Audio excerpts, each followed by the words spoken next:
Good morning to all the students, parents, faculty members and staff and the eminent dignitaries present here. We have convened here to welcome our new students to Manipal Institute of Technology, Bangalore, a part of Manipal Academy of Higher Education. It gives me immense pleasure to extend a warm welcome to you all on behalf of Mahe family to this special event, RM BTech Orientation Program 2024. We are truly honored for your presence here. We are delighted to see such a glorified crowd gathering this morning. A special welcome to those of you who are on the campus for the first time with a heart filled with zeal and minds with curiosity and who are drawn to mantle the first torch bearers of MIT Bangalore.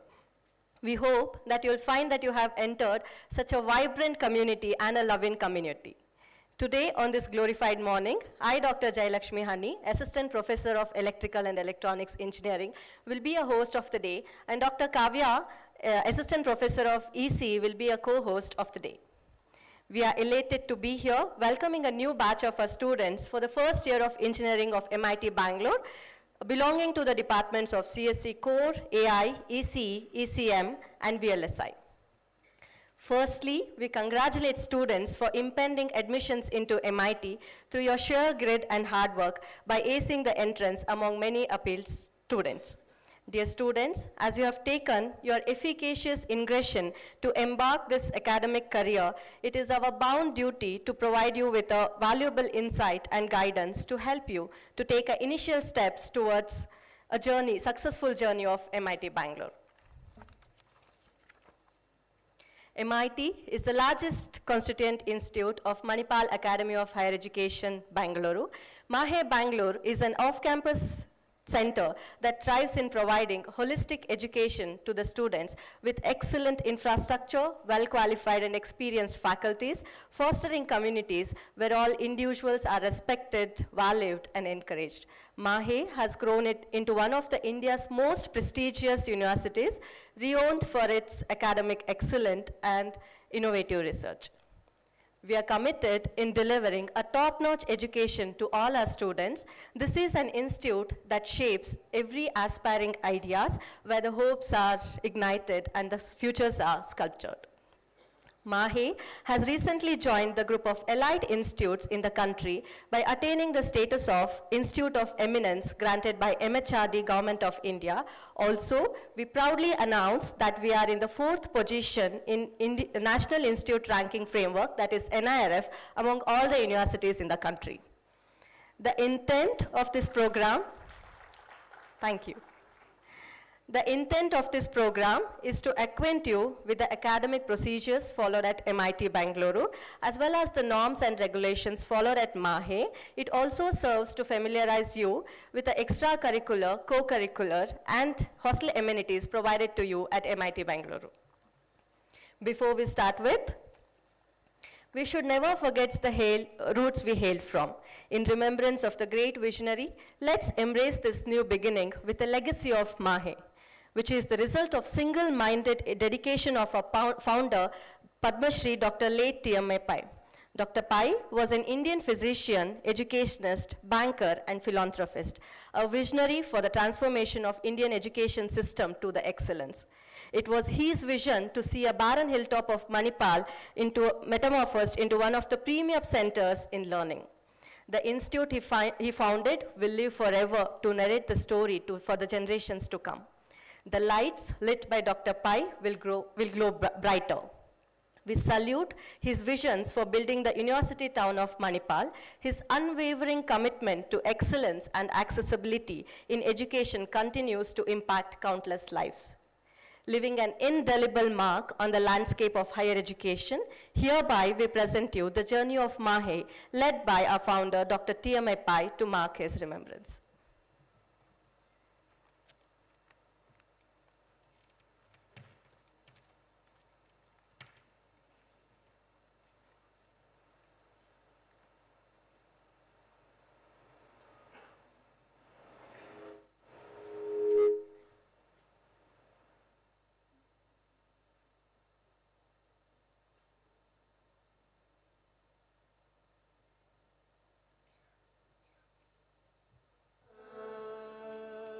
All of 23, newly married. a fresh medical graduate, and looking forward to a new life. Young Madhava Pai had just sold some of his wife's jewelry to buy surgical instruments from Germany. He was all geared up to leave India and practice surgery in Hong Kong. He had debts to repay his uncles, who financed his medical education, and a large family, including his aged mother, to support. But that was not to be.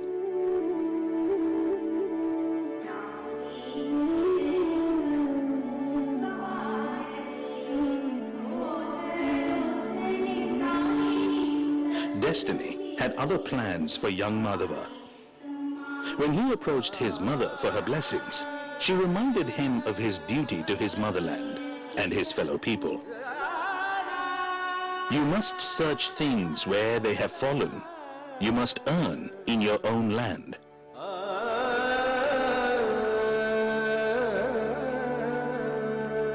With these words as his war cry, T.M.A Madhava Anant Pai set out to achieve what many will call impossible. The seed of Manipal was thus sown.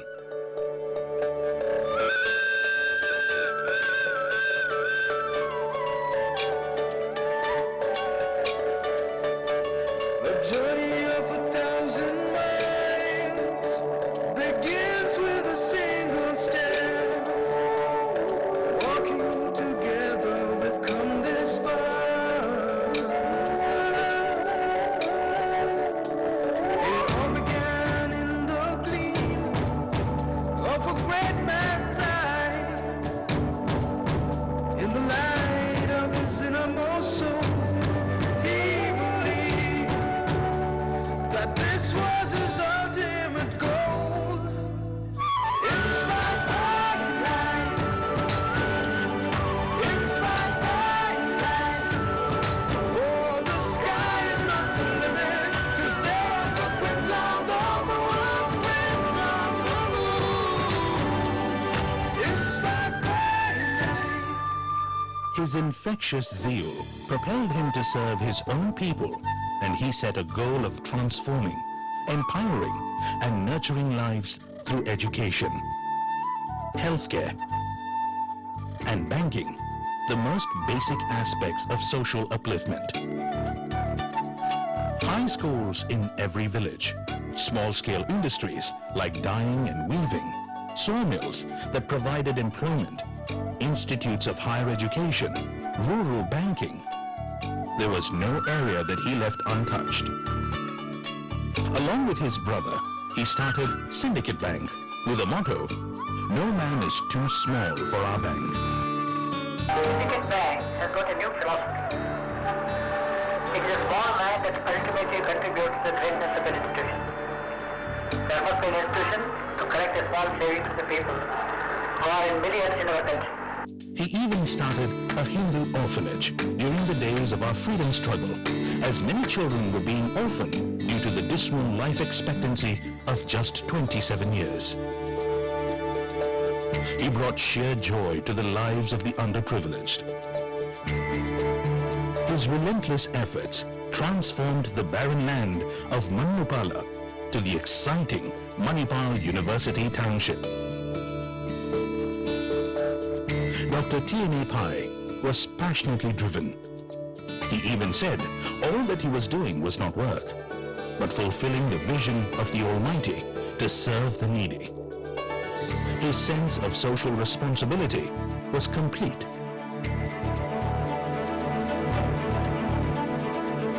He had a belief that the common man had a lot of common sense, and if channeled into productive work, he can be made beneficial to man and society.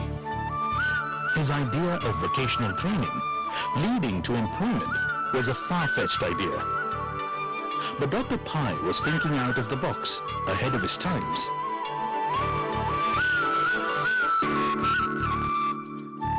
Just like the idea of starting India's first private, self-financing medical college at a time when the country badly needed professionally qualified doctors.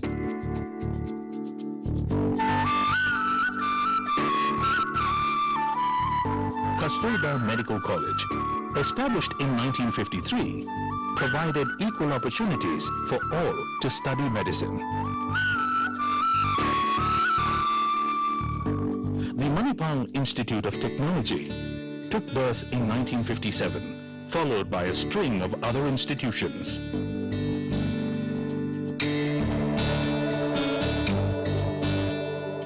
I have been traveling with him in the establishment of so many high schools and colleges.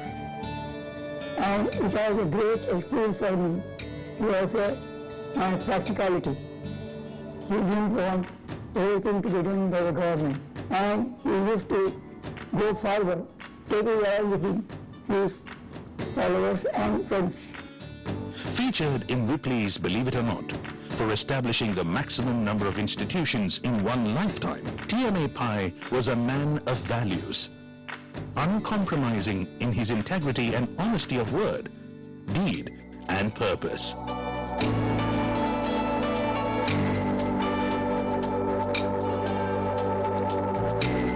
One of the biggest reasons for his success was his availability to all.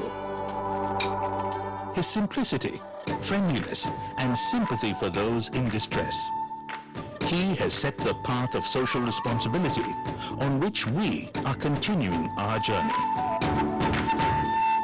To me, it's the most beautiful thing he had done. He never thought that there was a failure. The word failure did not occur in his dictionary. Here is a man that God had perfected. And I always keep saying, the moment he told his mother, Zayat ko ama, which means okay mother, Manipal was born. Today, as we carry forward the mantle of his vision and values, we remind ourselves that life itself was his continued inspiration. Inspired by legend, driven by his vision that the sky is no limit, 'cause there are footprints on the moon. Learning from the light and giving back to it. We serve millions and touch the lives of many more.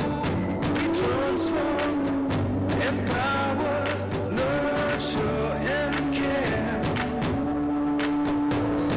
As we spread our wings wider, and we grow even bigger, inspired by his legend, driven by his vision. We can proudly say we were soldiers on forever, shine ever brighter, soar even higher in our journey of excellence.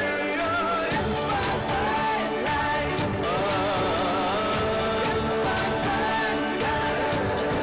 Oh, the sky is not the limit, 'cause there are footprints on the moon, footprints on the moon. We are inspired by light, 'cause there are footprints on the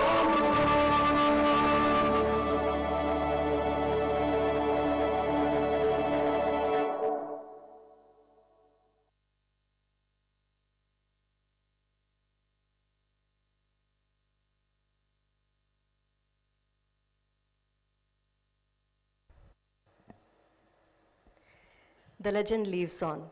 Dear students, this day marks the beginning of your new journey and the first step towards crafting your sculpture. It's time to dedicate your efforts towards achieving your goals and paving off the way successful a life ahead. Today is the day brimming with excitement, anticipation, and elation. It's a day where we celebrate the entrance of these young teeming minds entering into our institute. Dear all, for this inaugural ceremony of the orientation program, we are honored to have with us today as our chief guest, Dr. Vinod S. Chippalkatti, President, Strategic Electronic Business Unit, Centum Electronics Limited, Bangalore. We welcome you, sir. And our guest of honor, Dr. Madhu Veeraraghavan, Pro Vice Chancellor of Mahe Bengaluru campus. We welcome you, sir. Dr. Ivan Jose, Director of MIT Bangalore. We welcome you, sir.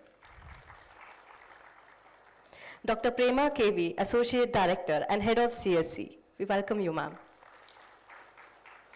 Dr. Ujjwal Verma, Head of EC, we welcome you, sir. And Ms. Sarita Vijayanagar, Student Chief Officer of Mahe, we welcome you, ma'am. We are pleased to welcome all Mahe officials, HOIs from various institutes of Mahe Bengaluru, all the department heads and assistant director and faculty members of MIT for embracing this occasion. Without much ado, to uphold our esteemed tradition and to enhance the intellectual opportunities before us, I now kindly request our beloved director, Dr. Ivan Jose, to escort our distinguished guests to the dais.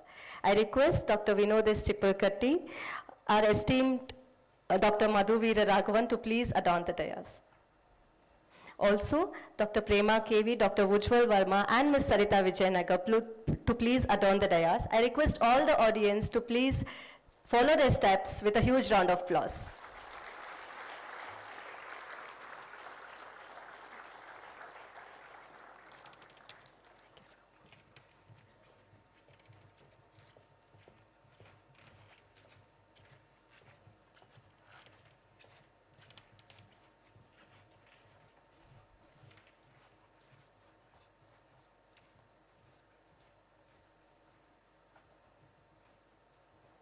Thank you so much, sir. We are very privileged to have you among us today. As we go about days, it's a journey of transition from your school to university life. Let's remember to practice kindness, uphold our pledges, and strive for excellence in all that we do. University life will give you much more than just a degree. Get ready to embrace all the learning adventures and nurture your curiosity, and always strive to do your best which is given to you. This day is very incredibly special and much anticipated day in every student's life to celebrate the new beginning. Without much ado, now to start with, it is a symbol of our undying Indian tradition to invoke the blessings of Almighty at the beginning of every event. So I would like to call Ms. Sri Lakshmi and Gaurish, third year students of MIT, to pray for the new beginning. I request all the audience to please be seated during invocation.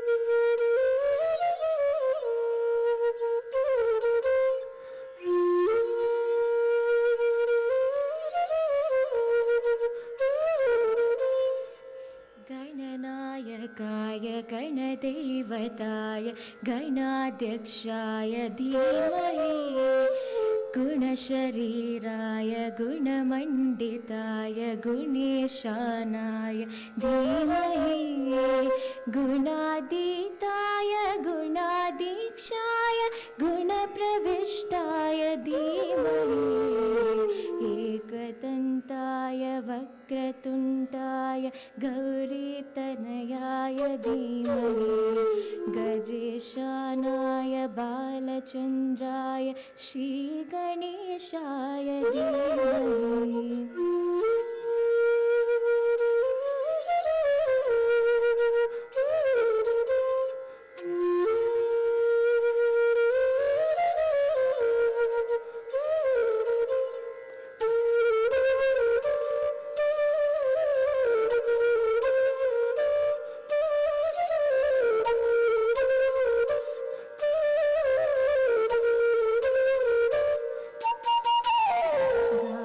चतुराय गानप्राणाय गानतरात्मने गानोत्सुकाय गानमत्ताय गानोत्सुकमनसे गुरुपूजिताय गुरुदेवताय गुरुकुलस्थायिने गुरुविक्रमाय गुह्यप्रवराय गुरुगुणवे गुरुदैत्यखलक्षेत्रे गुरुधर्मसदाराध्याय गुरुपुत्रपवित्रात्रे गुरुपाखण्डखण्डकाय गणनायकाय गणदेवताय गणाध्यक्षाय धीमहि गुणशरीराय गुणमण्डिताय गुणेशानाय धीमहि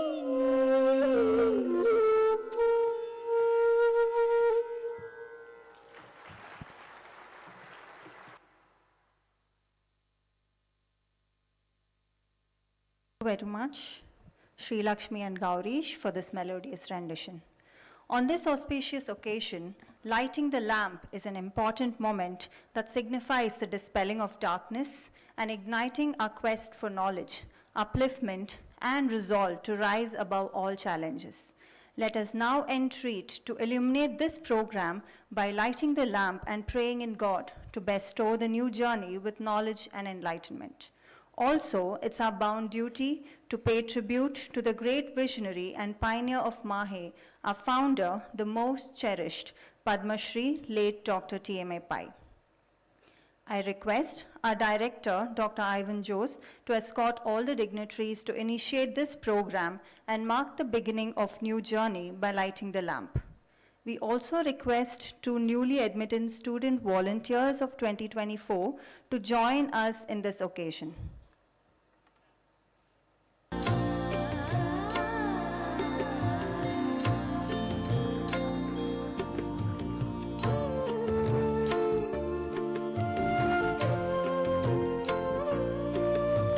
शुभं कुरुत्वं कल्याणं आरोग्यं धनसम्पदः शुभं कुरुत्वं कल्याणं आरोग्यं धनसम्पदः शत्रुबुद्धिविनाशाय दीपज्योतिर्नमोऽस्तु ते दीपज्योतिर्नमोऽस्तु ते शुभं कुरुत्वं कल्याणं आरोग्यं धनसम्पदः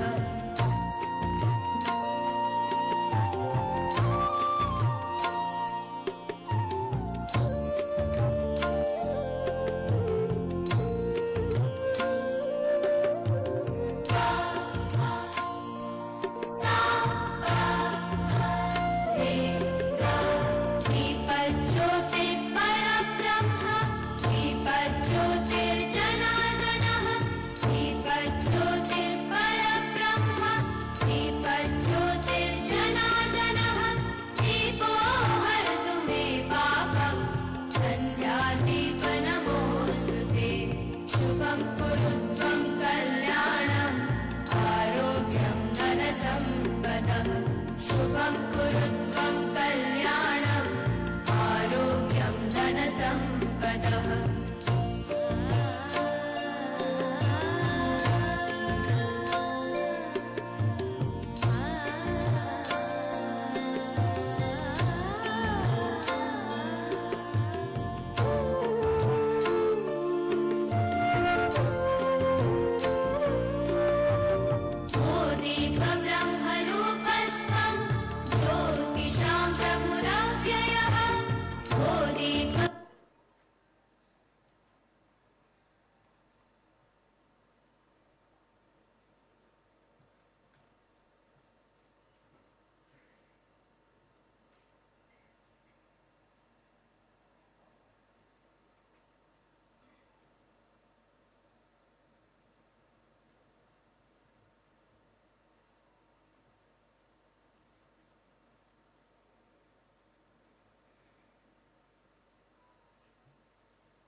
Thank you very much.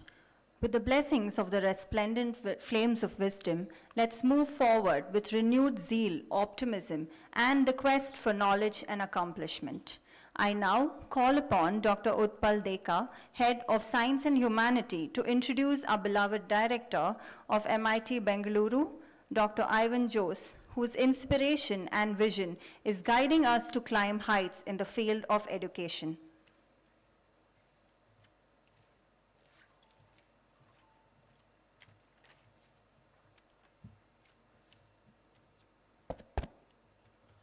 Hello everyone, Namaskar, good morning, and Subhodaya to all, one and all present out here. So on this August day, for this auspicious beginning, I would like to once again extend my heartiest welcome to all the dignitaries on the dais and off the dais, and the enthusiastic minds and the parents to this beautiful day. To mark this illustrious journey for the new entrants, I am glad to stand before you and take the privilege to introduce our beloved director, Professor Dr. Ivan Jose. Professor Dr. Ivan Jose, whose inspiration and vision is guiding us to climb new heights in the field of education. Dr. Ivan Jose, Director, MIT Bengaluru, holds his master's degree in biomedical engineering from MIT Manipal. And he did his PhD from IIT Mumbai, specializing in biosciences and bioengineering. Additionally, he obtained a higher education leadership certification for the Global Leadership Institute at Boston College, USA. He was conferred the United Board Fellow and Deputed for Global Leadership Training at USA, and thereafter he was placed at the Melbourne School of Engineering at Melbourne University, Australia. During his tenure, he traveled across several universities in abroad and India, out of which memorable are in Europe, Canada, Belarus, and China. He established multiple centers of excellences and secured significant endowment and CSR funds, while also introducing innovative pedagogical strategies involving digital twins and AR and AV technologies. His efforts have been recognized at multiple awards globally. We are delighted to have our director, Dr. Ivan Jose, with us today, and I firmly believe his words will both inspire and enlighten us. Thank you.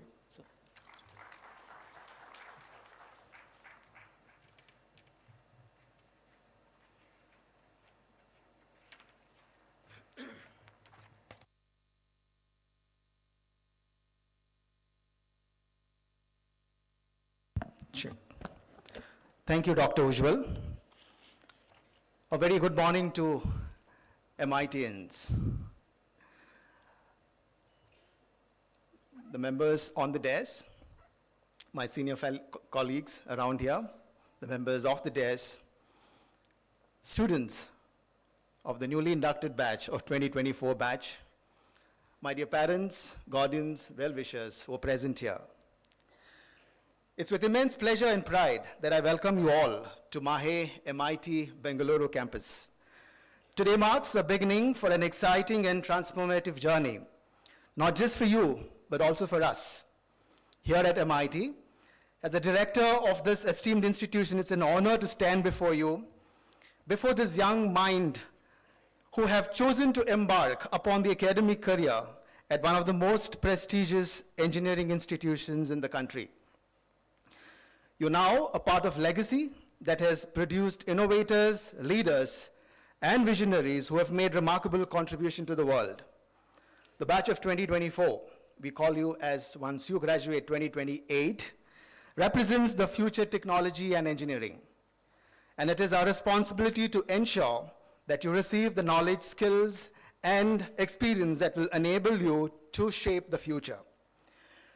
Let me take this opportunity to welcome our guests, the chief guest, the guest of honor on the dais here. We have with us Dr. Vinod Chipalkatti. He is from Centum Electronics, and it is my pleasure to welcome you, sir, on the dais.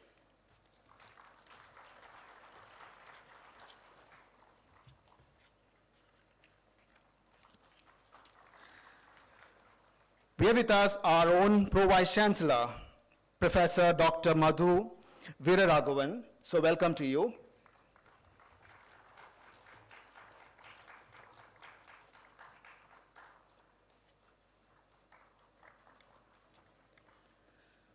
It is my pleasure to welcome Dr. Prema, the Associate Director.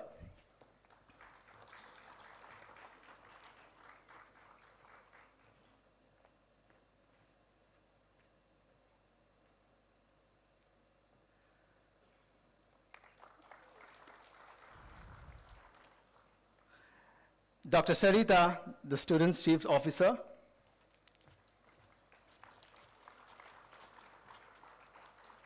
And Dr. Ujwal, the head of the Department of Electronics and Communications Engineering.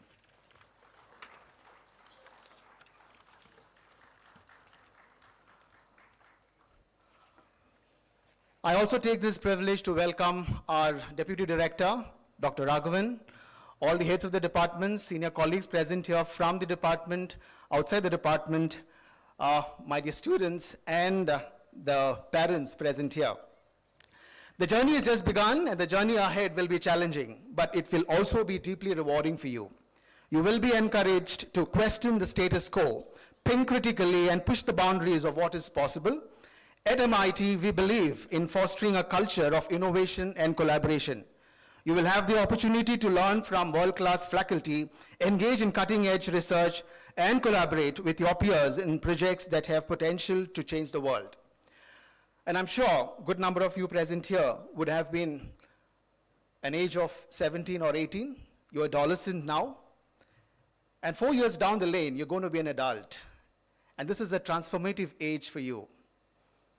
I consider this as a black box that you're entering in with this amount of experience of your school and other places that you're coming in from. And this box is something in store for you, no matter which institution. And I'm glad that you have chosen MIT. After 4 years, when you move out from here, the big time question to you would be, what was this transformation that happened to you as an adult, as a responsible adult? Your parents, your well-wishers, your teachers, they're all journeying with you, but after this 4 years, they'll see you as a transformed person from here.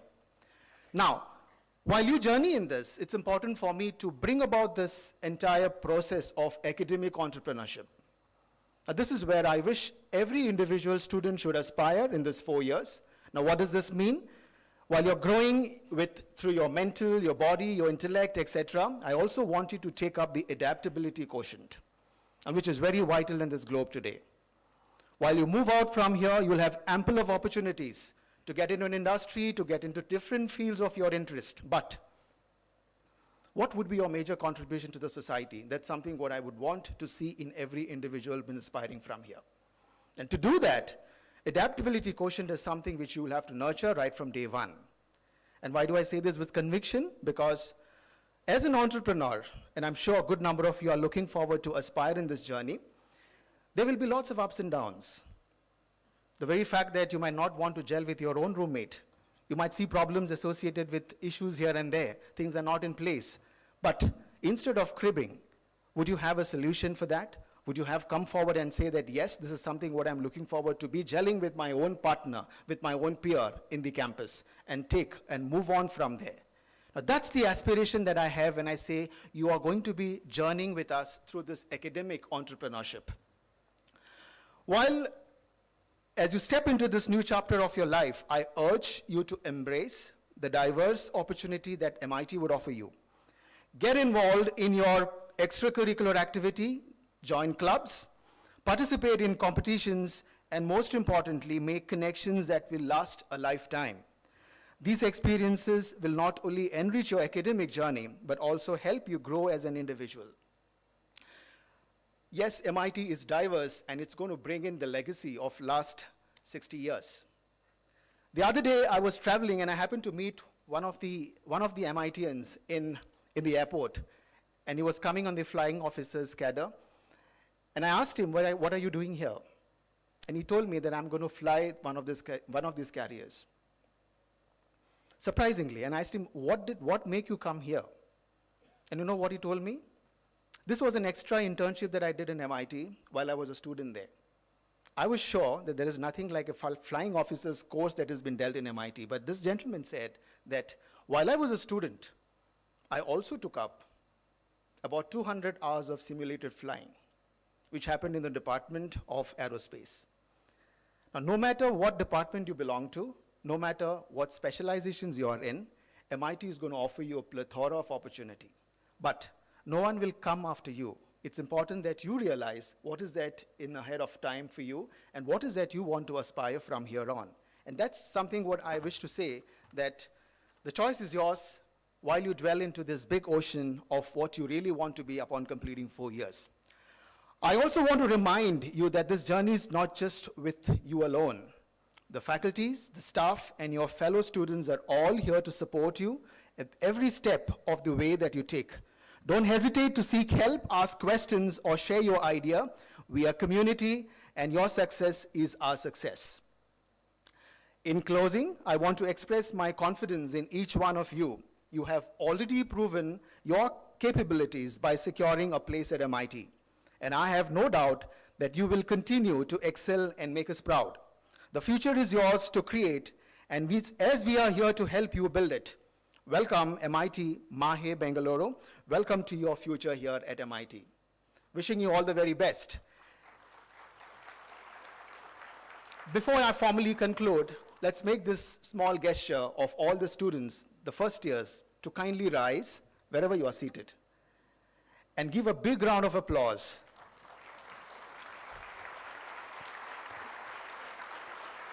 This applause is for your parents to mark a tribute for what they have been for you in your journey.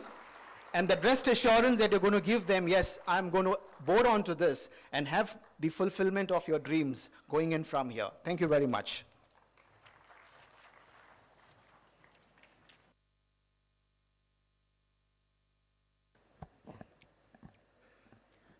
Thank you, sir, for your honest welcome address. We are delighted to have you amongst us today. I request Dr. Deepa Prabhu to welcome our beloved director, Dr. Ivan Jose.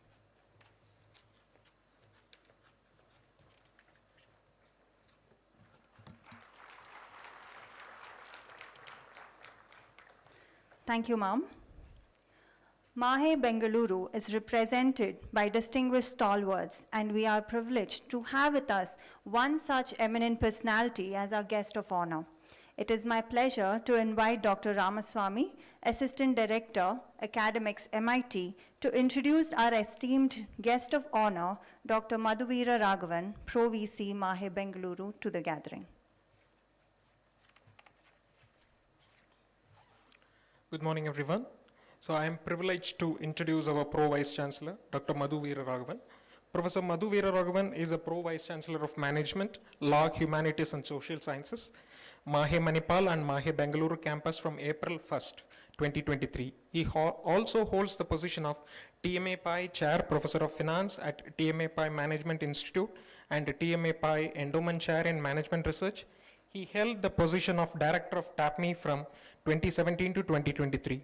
Professor Madhuvira Raghavan holds an MBA in Finance and Investments and a PhD in Finance. With over 20 years of experience in world-class business schools, he believes that business schools should work for outcomes that support the mission of the school. Professor Veera Raghavan's research interests are in the areas of corporate finance, behavioral finance, and the interplay between auditing and finance. He is referee for several leading accounting and finance journals. Professor Veera Raghavan has published over 50 papers in international journals and has presented his work in top conferences in finance and accounting. His work has appeared in elite journals such as Accounting Review, Journal of Financial Economics, Contemporary Accounting Research, Journal of Financial and Quantitative Analysis, Journal of Corporate Finance, and so on. So, Professor Veera Raghavan has won many awards for his work in both national and international conferences. Recently, he has been ranked 180th in the world in the Brigham University 2022 Accounting Research Rankings for his contributions to accounting research.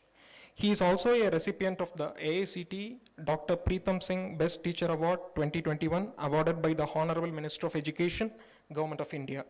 The Social Science Research Network has announced that Professor Veera Raghavan is ranked in the top 10% of the authors around the world. Professor Veera Raghavan is a trustee of Mitras Foundation, an NGO that provides free skill development courses to participants from rural backgrounds with the sole aim of empowering young lives. We are delighted to have our esteemed and respected Pro Vice Chancellor with us today. I believe his insights will be truly enlightening and beneficial for all of us. Thank you.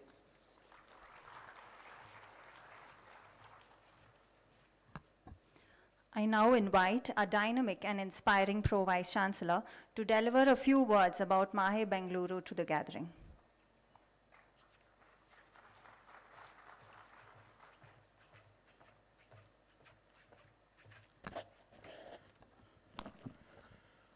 Good morning to all of you. You didn't have breakfast yet? This is very low energy. I'm a high octane energetic guy, so good morning. Very good. I will say more than a few words, actually. She said few words, but I think I have more than few words to speak. Firstly, I want to congratulate all of you, so can I request everybody to give a very big round of applause to all the new joinees. Wonderful. Yeah. Also, many congratulations to Mahe. We are now ranked 4th in India in the most recently announced NIRF rankings, which means you have made a very good choice coming to a top university. So there is congratulations for you also in choosing Mahe and for us choosing you, both ways. See, organizations are made of people. This auditorium costs us 84 crores to build. Fantastic, you can recline. Some of you are already sleeping even before I start speaking. That could be a tiring journey, you might have taken overnight or whatever, but very comfortable seats, a beautiful auditorium, 1,100 seaters, and all 1,100 seats are full. But is this what that makes universities today?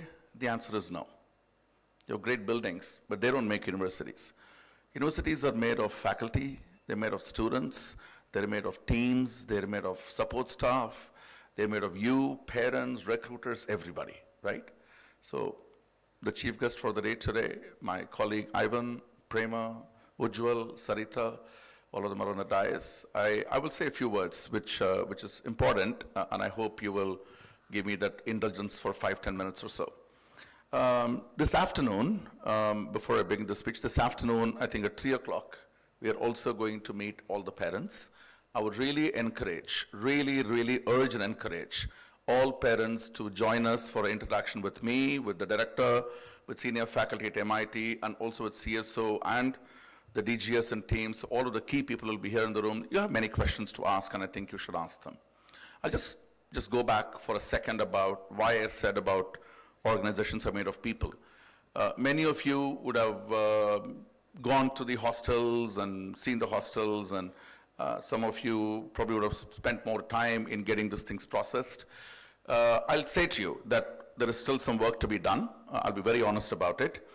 But I also want to take this opportunity to thank some very special people who have absolutely spent every drop of petrol in the tank, if I have to use this parlance, for the last so many days, right? And these are people, you generally see them, but you won't recognize them, and they will not come to you and say, we did so much work. But I am going to take the liberty. I am the PVC of the campus, so I can do many number of things. I can also surprise people. So I'm going to call out few names today, just to stand up, and some of them are already here. I would like Sarita to stand up for a moment. Raghavendra Prabhu, Basavaraj, and his team. No, really you should, because these are people you will not know the amount of blood, sweat, and tears these people have put in getting the hostels ready. It's still not ready. There are more people. There is Naveen in the projects team. I don't think Naveen is here, but very, very special thanks to some people in the project team. The Zolo team that's worked tirelessly. Anup and his team have done spectacular effort. Chetan and team serving you coffee, tea. I mean, this is very important to express your gratitude to people who have spent a lot of hours. And I've been here for most number of hours with all these people going through the hostels. And so I also want to take the opportunity to thank all the parents. I know some things are not ready yet, but give us a week, it'll be absolutely ready. I give you my word, and so will Sarita, Raghavendra, Basavaraj, everybody who's connected to the hostels will give you this commitment that we will have things ready for you. That's the housekeeping stuff that I've done. Now to the reason why I'm here, right? So I do urge all of you to please join us for interaction because a lot of academic queries you'll have, placements, internships. Don't miss the opportunity to interact with faculty. This is a very special occasion. Can I call you my fresher friends for the first and last time? There is a good reason why you're here, right? This is an orientation, which means we will talk a lot about directions. Direction setting, compass, moral compass, NEWS news, north, east, west, south, news, information, latest information, how that will change your life, or even how has our life changed so far. To be here, students, you have studied past your primary school, secondary school. If you come from Mumbai, then it's called junior college or whatever else it's called. And now you are in a university, a top university called Mahe Bengaluru, particularly MIT. Do you realize how this came about for you? When in school, you studied all subjects. I hope you studied all subjects. Then in intermediate college, you chose your area of study, perhaps arts, science, commerce, but most of you, I'm guessing, would have anyway taken science. That's why you're in MIT. Later, you decide on the levels, diploma, degree. You're here, obviously you're going to get a 4-year degree. You're here because your parents have the ability to put you through a university degree. You also have the desire to first complete your undergrad degree, and then we assume you have the capability and capacity to work hard and make the academic rigor required to acquire a chosen program and degree. It is not going to be easy, okay? It is going to be hard work, and I'm very sure you're ready for this hard work. Ivan and I never spoke about what we're going to discuss today. Use the word choice, and much of my later part of the talk is about choice. What really happened in your case was that you refined your choices, first time I use the word choice today, progressively into one clear choice, second time. And you're here to make the choice work for you. Your direction is set, and your orientation begins now. We are here to help you enjoy and excel in your choice. We will feed you knowledge and skills on your choice. We'll tell you how to make use of the facilities on the campus to make your work easy for you. We're here to make things as simple as possible, but you have to know that things cannot be made any simpler. You will have to work very hard. From experience, we know that your choice is a very possible choice. In our opinion, you will become what you have chosen to become. There is a high possibility that you'll also become the best in your choice. Now that your direction is set, it is our job to give you that speed. You will also do well to remember that your choice is no better than the choice made by another. Your choice is no worse than another.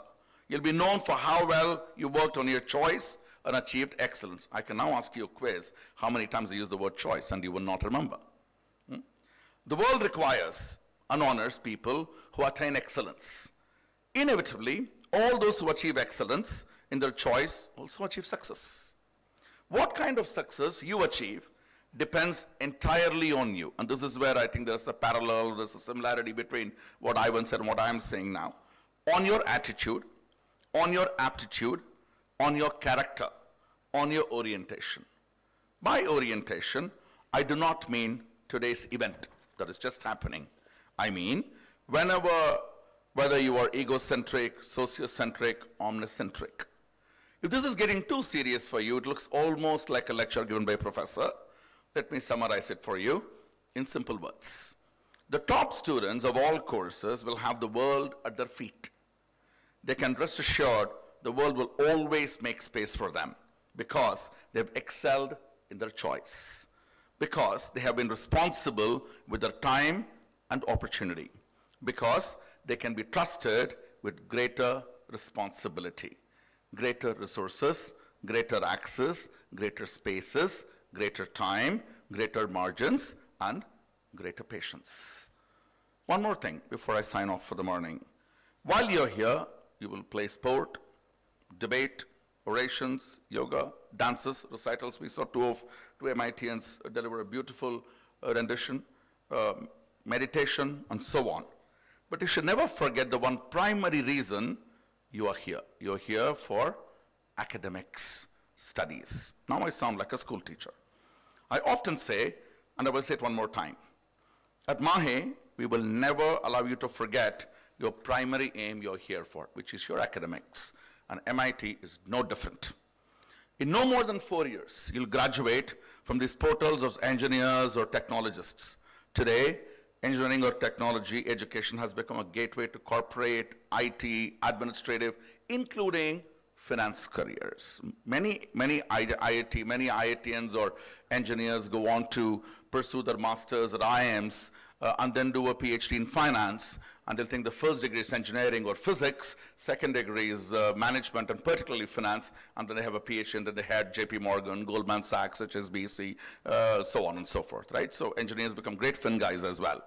I'm one of those rare people who didn't do engineering but then continued in finance.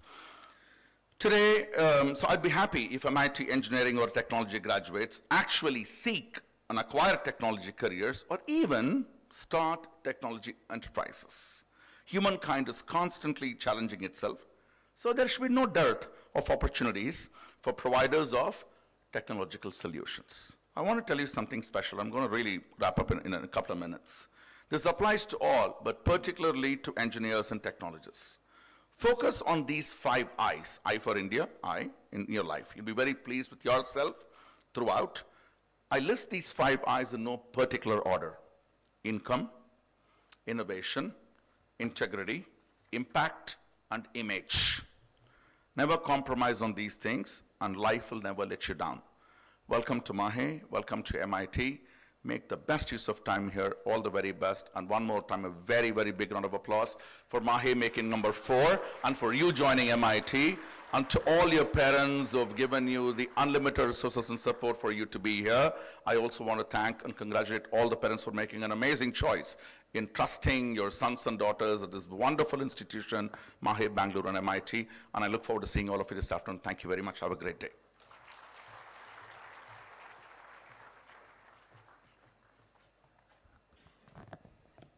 Thank you so very much, sir, for igniting young minds with your words of wisdom.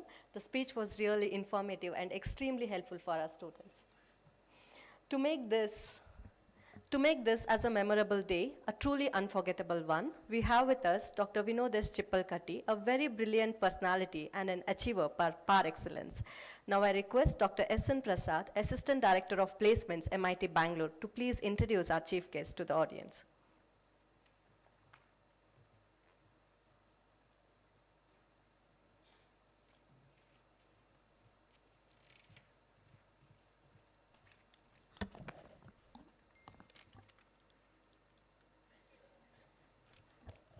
Good morning, all. Dignitaries on and off the dais. It is my privilege and honor to introduce today's chief guest, Dr. Vinod S. Chippalkatti. Vinod S. Chippalkatti is the President, Strategic Electronics Business Unit at Centum Electronics Limited, Bangalore. He has master's degree in engineering from Indian Institute of Science and PhD in space electronics. He has overall 35 years of experience. He is a fellow of Institution of Electronics and Telecommunication Engineers, India, Institution of Engineers, India, and other professional bodies. He has around 100 technical papers at the national and international level. He has 14 granted patents. He served Indian Space Research Organization, that is ISRO, in Bangalore for 10 years, working on system integration of India's communication satellites. Subsequently, he joined Centum Electronics in the year 2000 as Head of Design and Engineering. He has been a part of Centum's growth story as a key member of the management team. He is actively involved in Centum scaling up to be a leading Indian industry in design and manufacturing of high reliability and high technology modules, subsystems, and systems in defense, space, and aerospace segments. With this humble submission, I, Dr. S.N. Prasad, present Dr. Vinod before you. Thank you.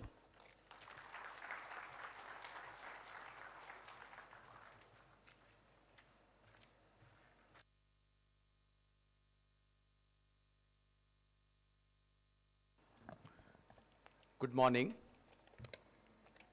respected leadership of Mahe and MIT Bangalore campus, academicians, professors on and off the dais.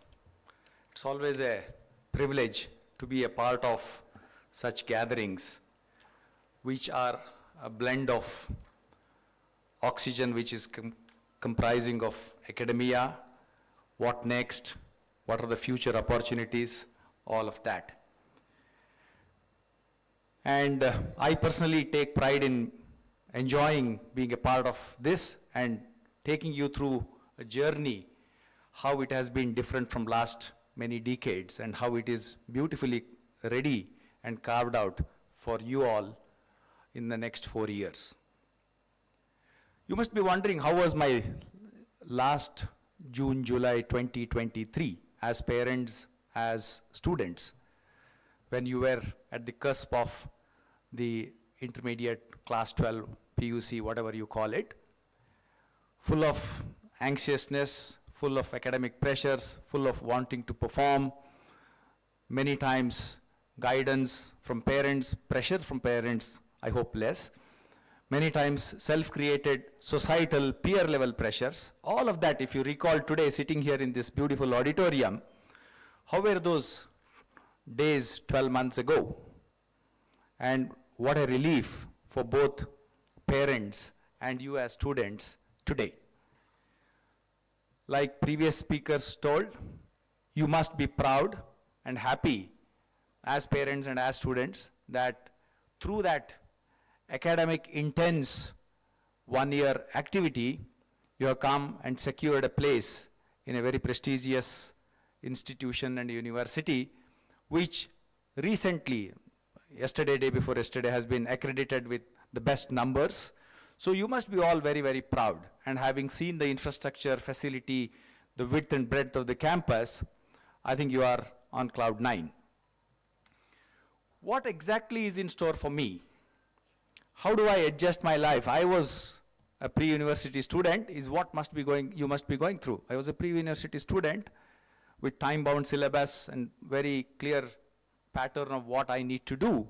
And here I am entering into a phase of my life which has many unlimited opportunities. There are no boundaries. There is no syllabus. There is no particular way. There is no only way of success or only one recipe for what I would like to do, because many of you will transform yourself from raw to ripe in these 4 years.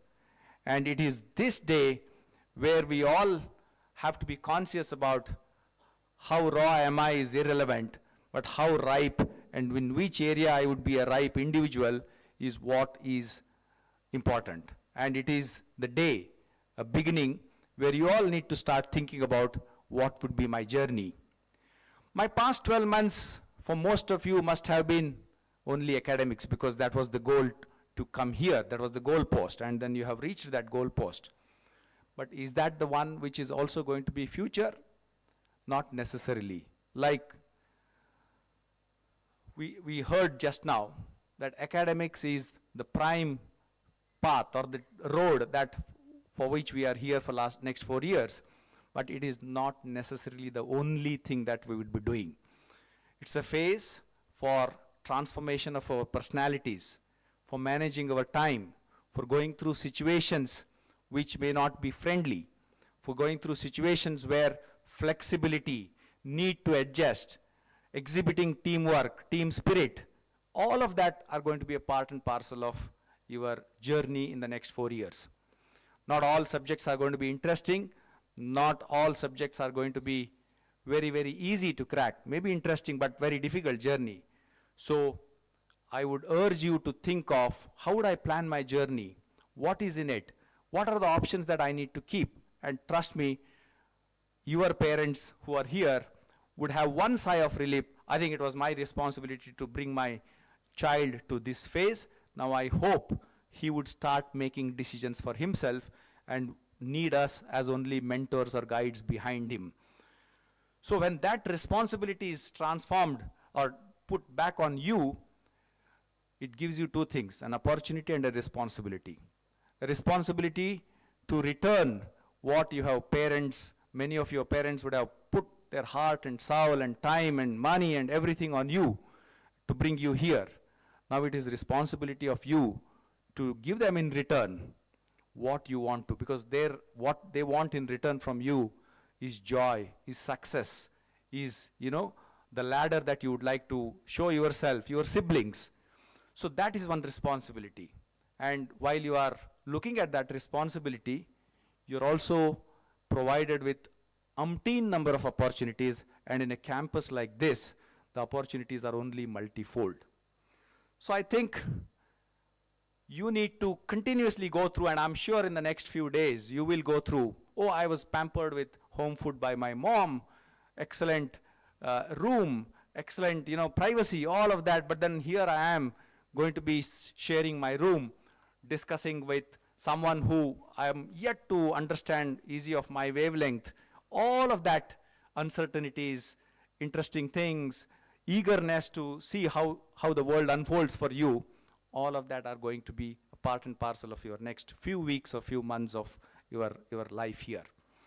It's also a very complex one where you have left your house. Some of you would have left your house and then will be a part of this campus. Continuously the academic meter will run, and you're missing your food. It's a very complex thing, and you'll go through intense emotional changes, and then that is the time when you need to interact with staff, interact with peer students, make the best use of it, and then make yourself hard enough, rugged enough to face the world academically as an individual also. Irrespective of your career options, because I'm sure these are the best 4 years for you as India. Please note that. These are the best years for India, where India is heading from a 5th economy to a 3rd economy, wanting to be the best in the world, wanting to provide you with huge amount of opportunities. So in these best 4 years, you have the options to be researchers, you have the options to create and have a disruptive mindset and then be an entrepreneur.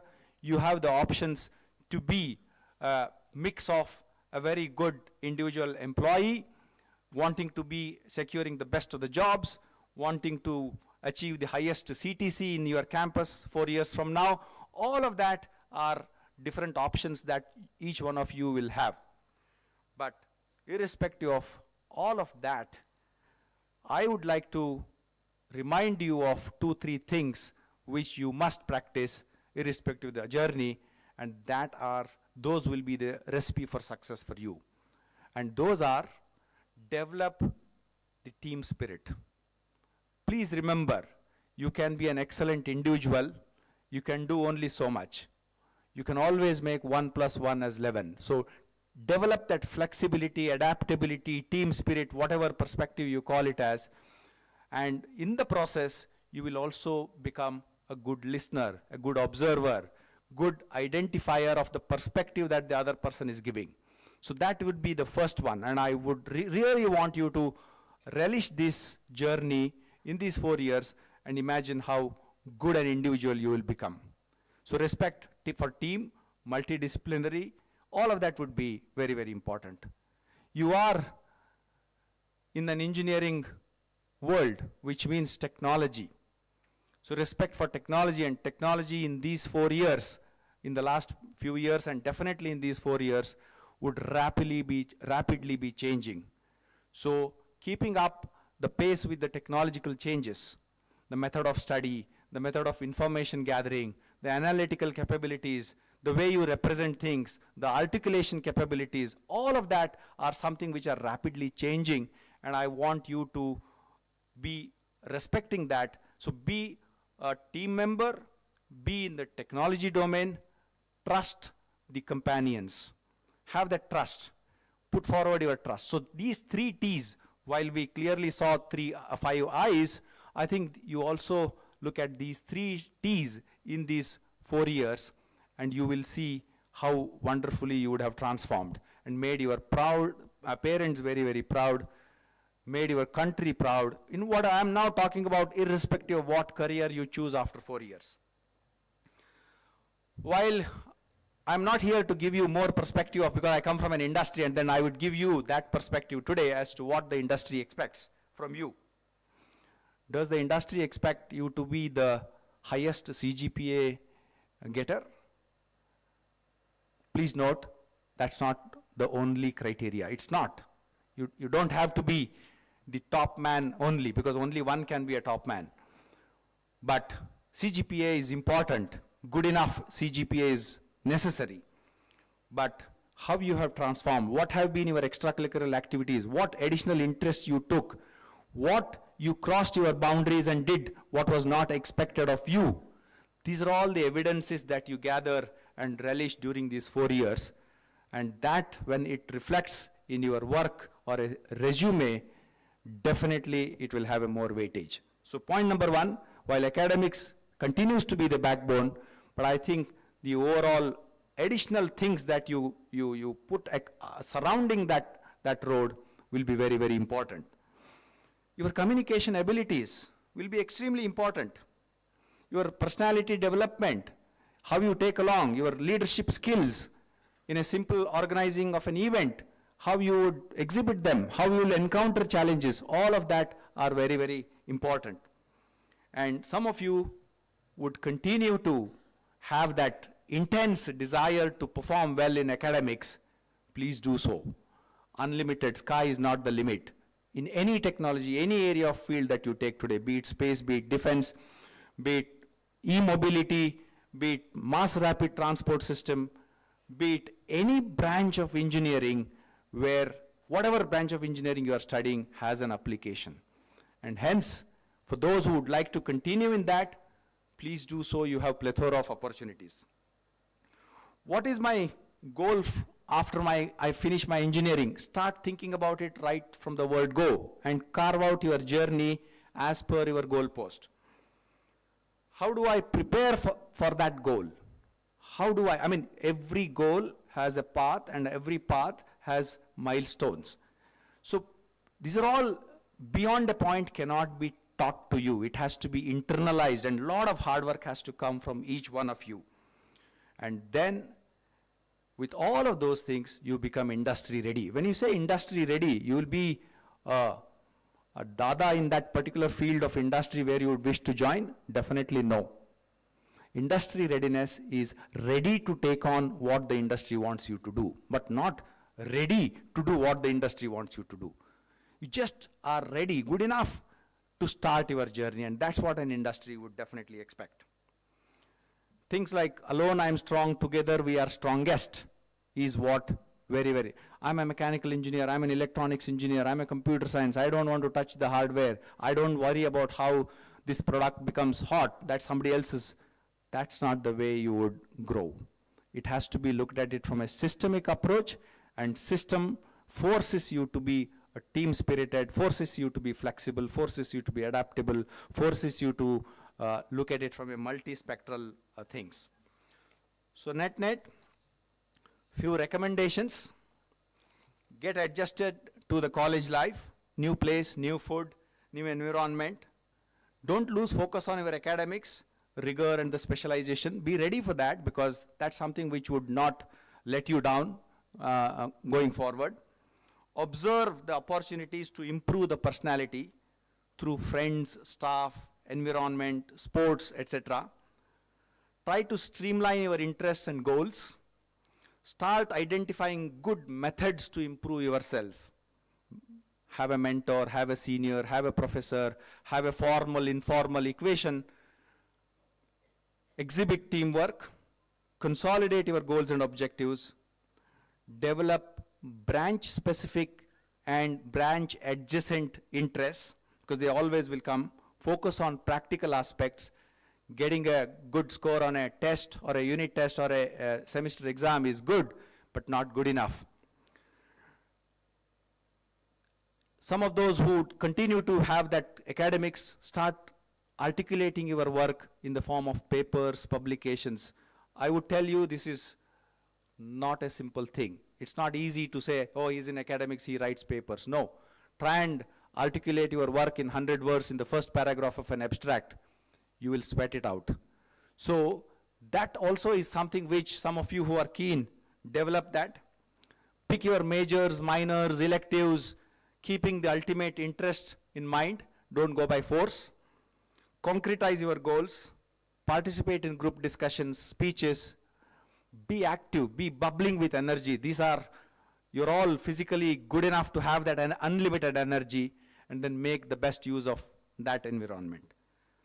So define your goals, work hard, be optimistic, and the last word that I would like to conclude, people, it's not a popular word, but I think it's a time-tested word, maintain discipline. Discipline first, studies next is where I come from. You can always catch up on studies, but if you lose on discipline, and if you miss this, internalizing the importance of discipline, trust me, you have lost half the battle. So develop that intense discipline within you, discipline in every walks of what you do every day. It will take you long, long way. All the very best, excited to be a part of this. My energy levels are increasing, and I'm sure with this wonderful campus and amidst excellent academic and the non-academic environment to learn that you will have in this beautiful campus, you have unlimited opportunities. Sky is not the limit. All the very best.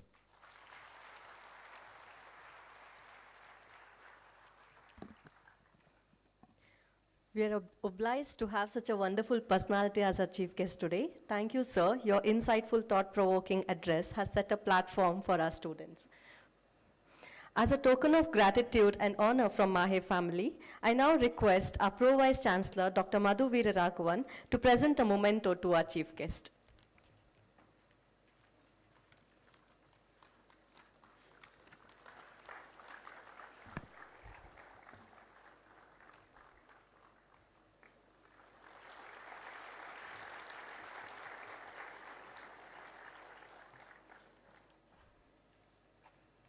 Thank you, sir. Words are not enough to express our sincere gratitude to you for your presence here today.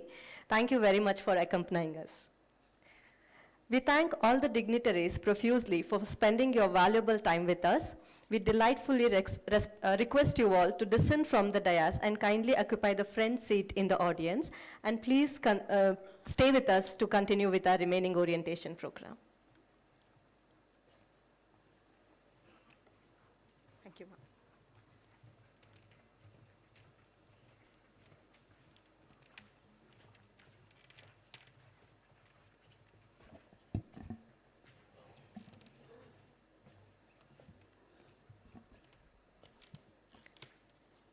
Let's begin with a video that offers the glimpse of MIT Bangalore, a place which is inspired by life. Excellence is a mindset, one that inspires you to go beyond your comfort zone, to achieve your full potential, driving you towards greatness. It was with this mindset with which the visionary Dr. T.M.A Pai set out to achieve excellence in education at Manipal over 6.5 decades ago. He pioneered independent India's first privately funded medical school by setting up Kasturba Medical College in 1953. Over the years, Manipal has grown from strength to strength, creating multidisciplinary world-class institutions in India and across the globe.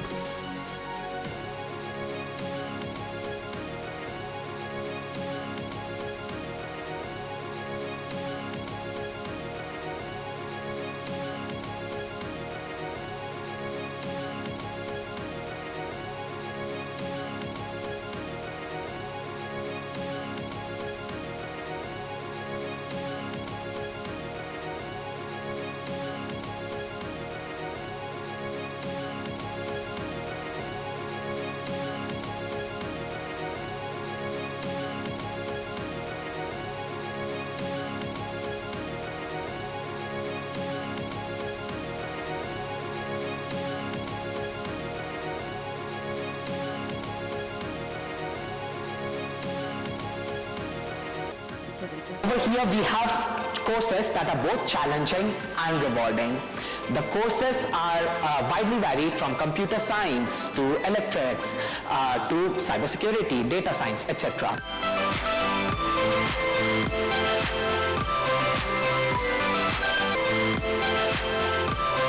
The faculty over here both excel in their own fields and are amazing at also mentoring.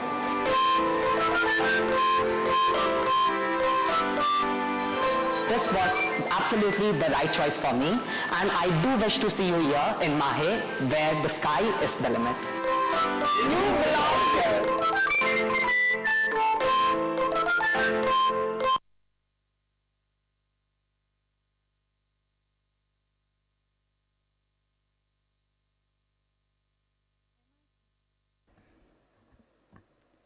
MIT is known for its rigorous academic standards, cutting-edge research, and a strong emphasis on practical, real-world applications of knowledge. We foster a multicultural environment that promotes learning, collaboration, and mutual respect. As we begin, it's important to remember that understanding the rules of the game is essential before we start playing the game. Dear students, your task now is to harness the academic system at MIT to bring out the successful engineer within you over the next 4 years. Keeping this in mind, we are happy to have with us Dr. T.M.A Pai, Associate Director, Academics. She has always shown her keen interest in our activities, and in her, we found a great strength and support to all the programs we undertake. I now request ma'am to deliberate upon the academic process at MIT.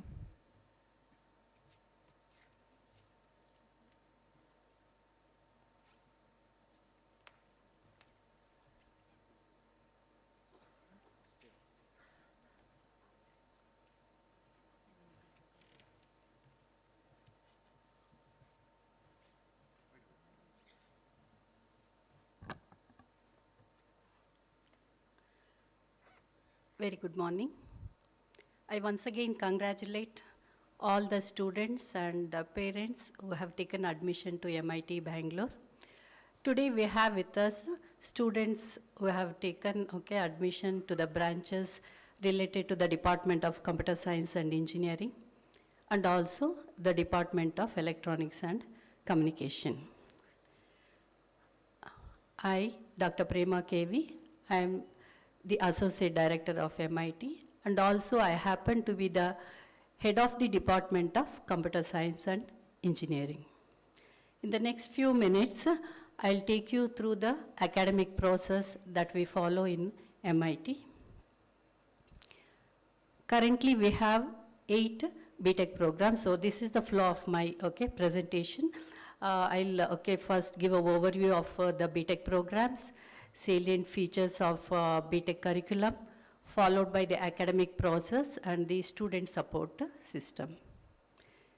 We have 8 BTech programs, BTech in Computer Science and Engineering, BTech in CSE with specialization in Artificial Intelligence, BTech in Information Technology, BTech in CSE with specialization in Cybersecurity, Data Science, and then BTech in Electronics and Communication Engineering, BTech in Electronics and Computer Engineering, as well as BTech in Electronics Engineering with specialization in VLSI Design and Technology. Now, all these BTech programs, they are of 4 years, that is 8 semesters duration. The first year curriculum is common to the stream branches. By this, what I mean is, we have 2 streams here, CSE and IT stream, which comprises of 5 branches, and there is a ENC stream, which comprises of 3 branches. The 8th semester is entirely for what is called as the practice school or project work. In 8th semester, we don't have any theory classes.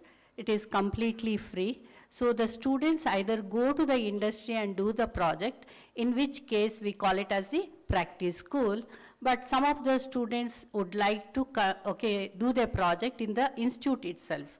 So then it is called as the project work. We also follow the flexible credit system. The number of credits vary from 160 to 188. I'll explain this range of credits in the subsequent slides. We also have a class committee for each semester, which meets 2 times in a semester, and the main objective of this class committee is to oversee the academic progress and resolve if there are any concerns from the students. The total number of credits is 160, which is spread across the 4 years. So in the first year, the first semester, there will be 22 credits, and in the second semester, also there are 22 credits. So totally there are 44 credits which a student must earn. Second year, similarly, there are 43 credits. Third year, 42 credits, and in the final year, there are 31 credits. There is a major project work which happens in the 8th semester, which is of 12 credits. There is an industrial training course which is of 1 credit, and it is a mandatory learning course. By this, what we mean is the credits earned, okay, from this course is used for only credit calculation and not for CGPA calculations. We have humanities and management courses totaling to about 8 credits, and there are also 3 open electives which are spread across different semesters. As I told, okay, in the 8th semester there is only project work and practice school, but in the 7th semester there are no core subjects, there are only program electives and open electives. The salient features of BTech curriculum, it's a flexible credit system, and the number of credits vary from 160 to 188. The minimum number of credits required is 160. Now, suppose a student takes up a minor specialization, which is optional. So, as part of minor specialization, a student has to compulsorily do a mini project. And if he does a mini project, then he will be earning 8 more credits, so it becomes 168 credits. Now, for those students who can take up, who are really, bright and they want to study more subjects and accumulate, they're capable of accumulating more credits, they can go for, what is called as BTech Honors, in which case they will be earning additional 20 credits. Then the total number of credits will be 180. And if they also do a project under minor specialization, when they are doing major BTech Honors course also, then it will become totally 188 credits. So only 160 is mandatory. The remaining are all optional, depending upon the student's capability. Then we have, that is as part of BTech Honors program, journal publication is compulsory. The evaluation system that is followed here is 10-point credit system. The number of credits assigned for a course depends upon the number of contact hours per week. For a theory course, the number of contact hours will be normally 3 to 4.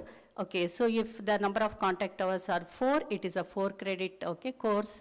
If it is number of contact hours are 3, it will be a 3 credit course. So we follow what is called as LTP system.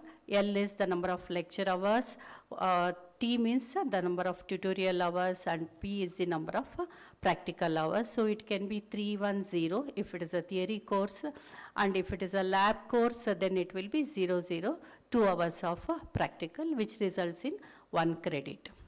A student is said to have completed a semester when all credits of that semester are earned by the student.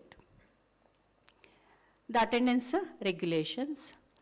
A minimum of 75% attendance is mandatory for every student to appear in the end semester exam. But we encourage the students to attend all the classes. That is, we encourage students to have 100% attendance. It is not because of attendance, it is also because of the knowledge that they get when they attend the classes and listen to the lectures, which will eventually help them in their projects or in so many other ways. So please attend as much as possible all the classes. Student with less than 75% attendance is awarded DT grade. DT means detained. So if you are having attendance less than 75%, you will not be allowed to sit for the end semester exam. And please note that when I say this, without 75% attendance, you will not be able to sit for the exam, we mean, okay? We mean it, we are serious about that, and this is AICTE requirement. Okay, we cannot dilute this requirement.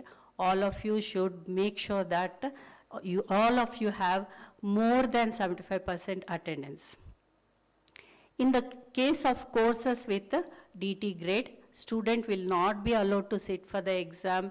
He will not get the hall ticket for that particular course, and he has to re-register for the course in the next semester along with his other semester classes. And if the subject is not available in the next semester, he has to wait, okay, when the subject is offered and register for that, okay, course.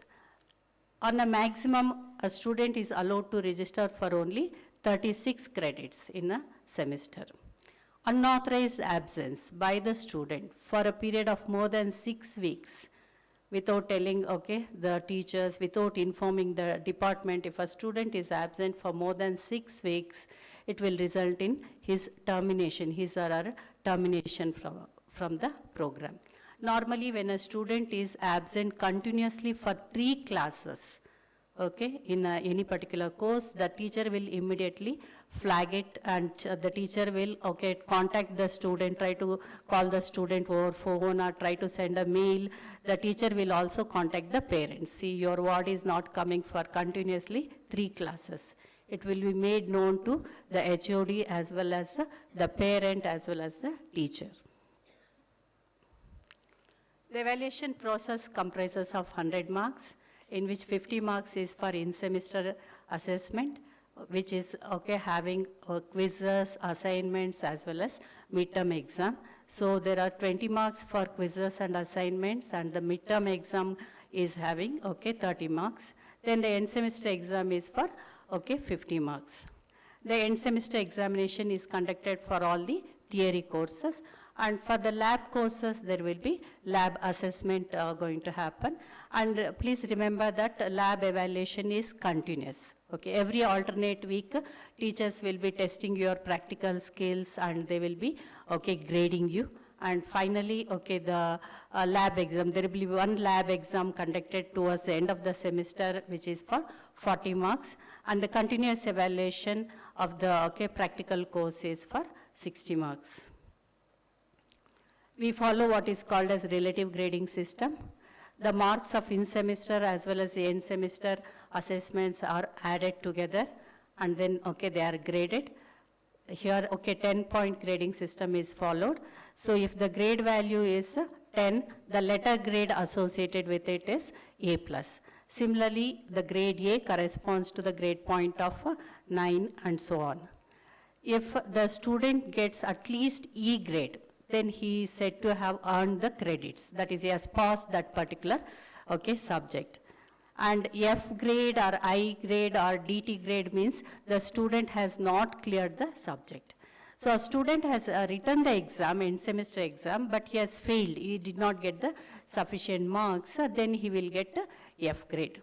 No, the student was not having sufficient attendance. He may be bright, but he did not have 75% attendance, then he will not be allowed to sit for the end semester exam, and his grade will be DT.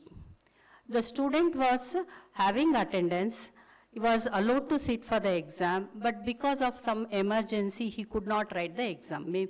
Most of the time it will be some medical emergency. The student met with an accident or was seriously ill, so he could not write the end semester exam. Then he will get I grade. I means incomplete. Okay. So in all these 3 cases, student has to re-register and try to, okay, complete the course. And there are also some courses which are, okay, just audit type. So AP means audit pass. End semester examination process.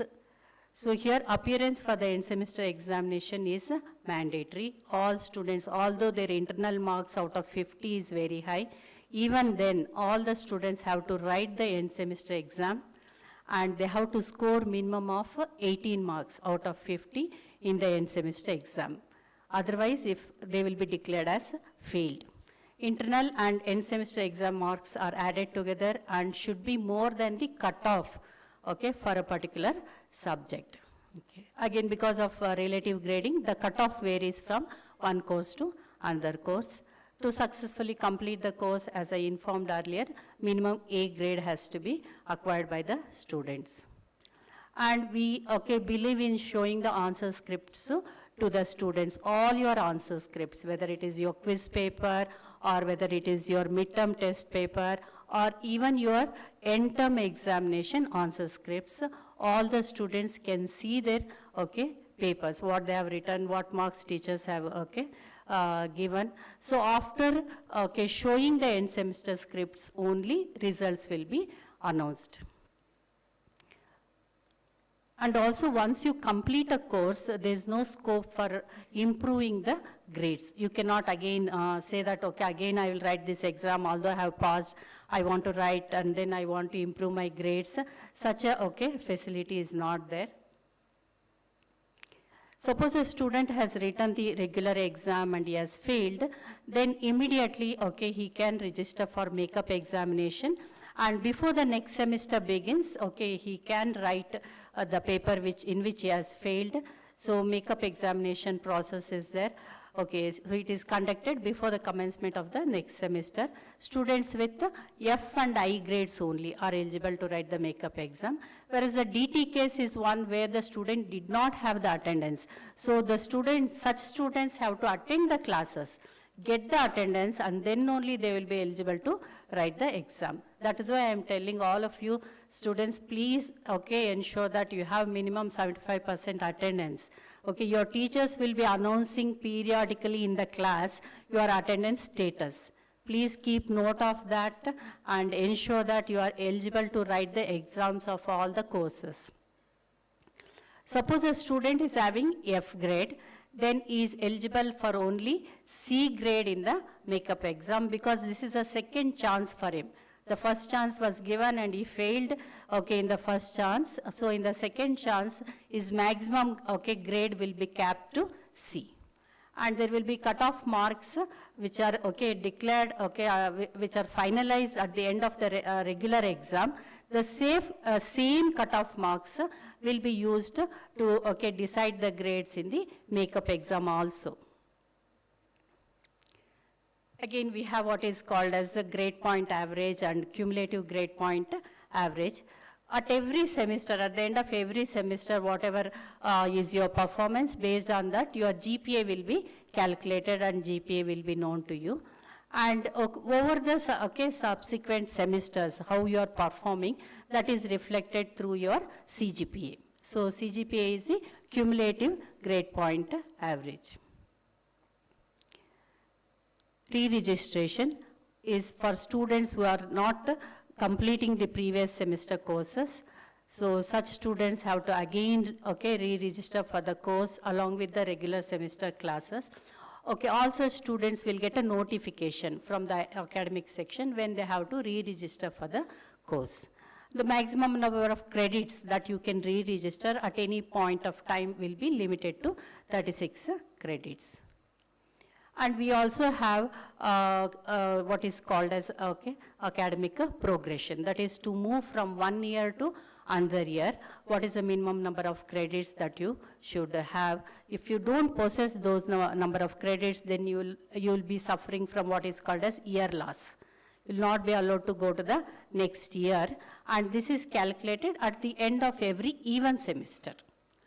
So the minimum credit requirements at the end of the first year, that is first semester and second semester. As I told earlier, in the first year there are 44 credits required. Now out of these 44 credits, minimum 26 credits you must earn. Otherwise you will not be eligible to go to the second year, that is the third semester. So 26 credits or more, then you can, you are eligible to study the second year classes. Similarly, at the end of second year, a student must have earned a minimum of 68 credits, without which he will not be eligible to go to the third year. Again, at the end of third year, student must possess minimum of 110 credits to be eligible to move to the final year. And at the end of final year, to get the BTech degree, a student must have minimum 160 credits. Suppose a student is, okay, not having the required number of credits at any one of these, okay, stages. That is at the end of first year, suppose he doesn't have 26 credits, or at the end of, say, third year, he doesn't have 110 credits, then such students will be put in what is called as academic probation.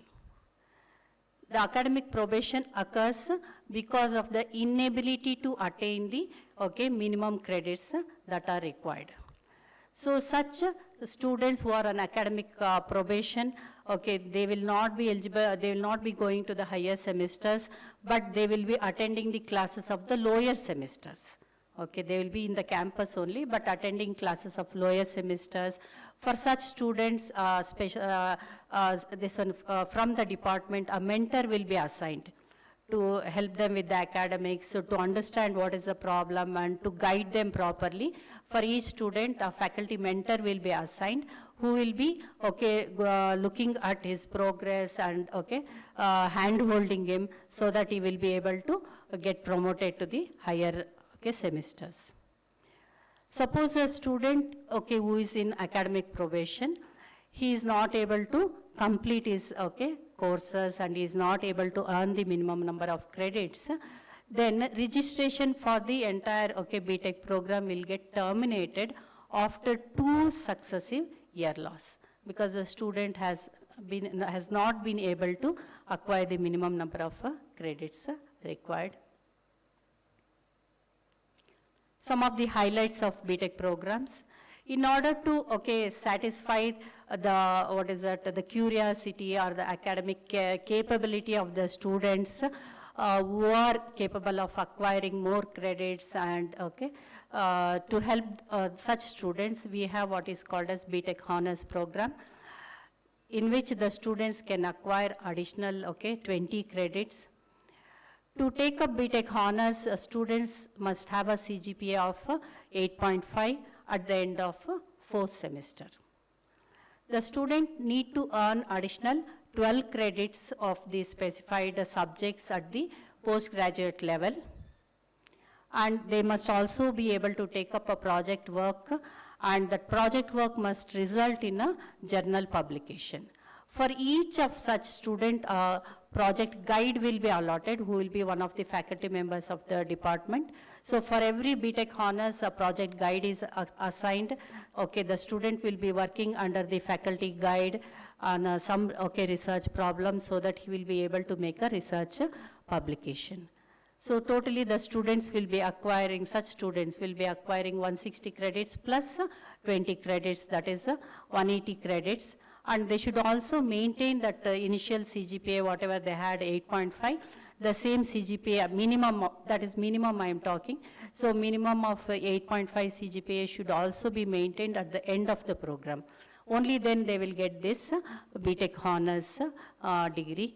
Now these BTech Honors degrees are given a very high weightage, especially when the students want to pursue their masters.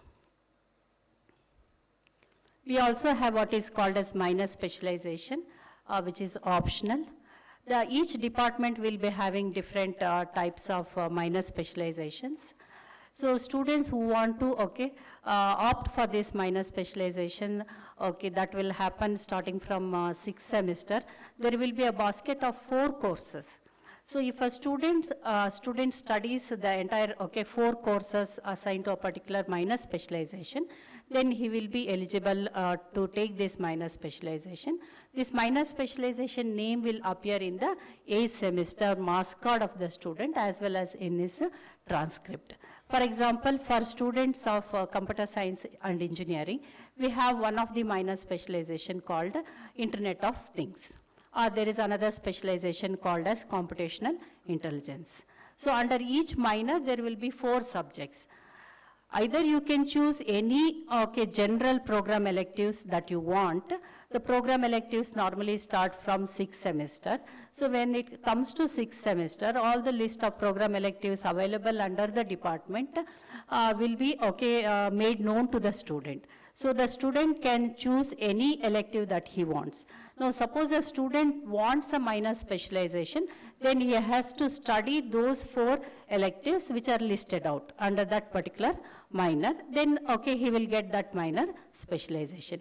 Suppose we have a student in information technology, then one of the minors that may be available is software system design. So you can opt for that minor specialization and complete all the courses along with a mini project to be eligible for this minor specialization degree.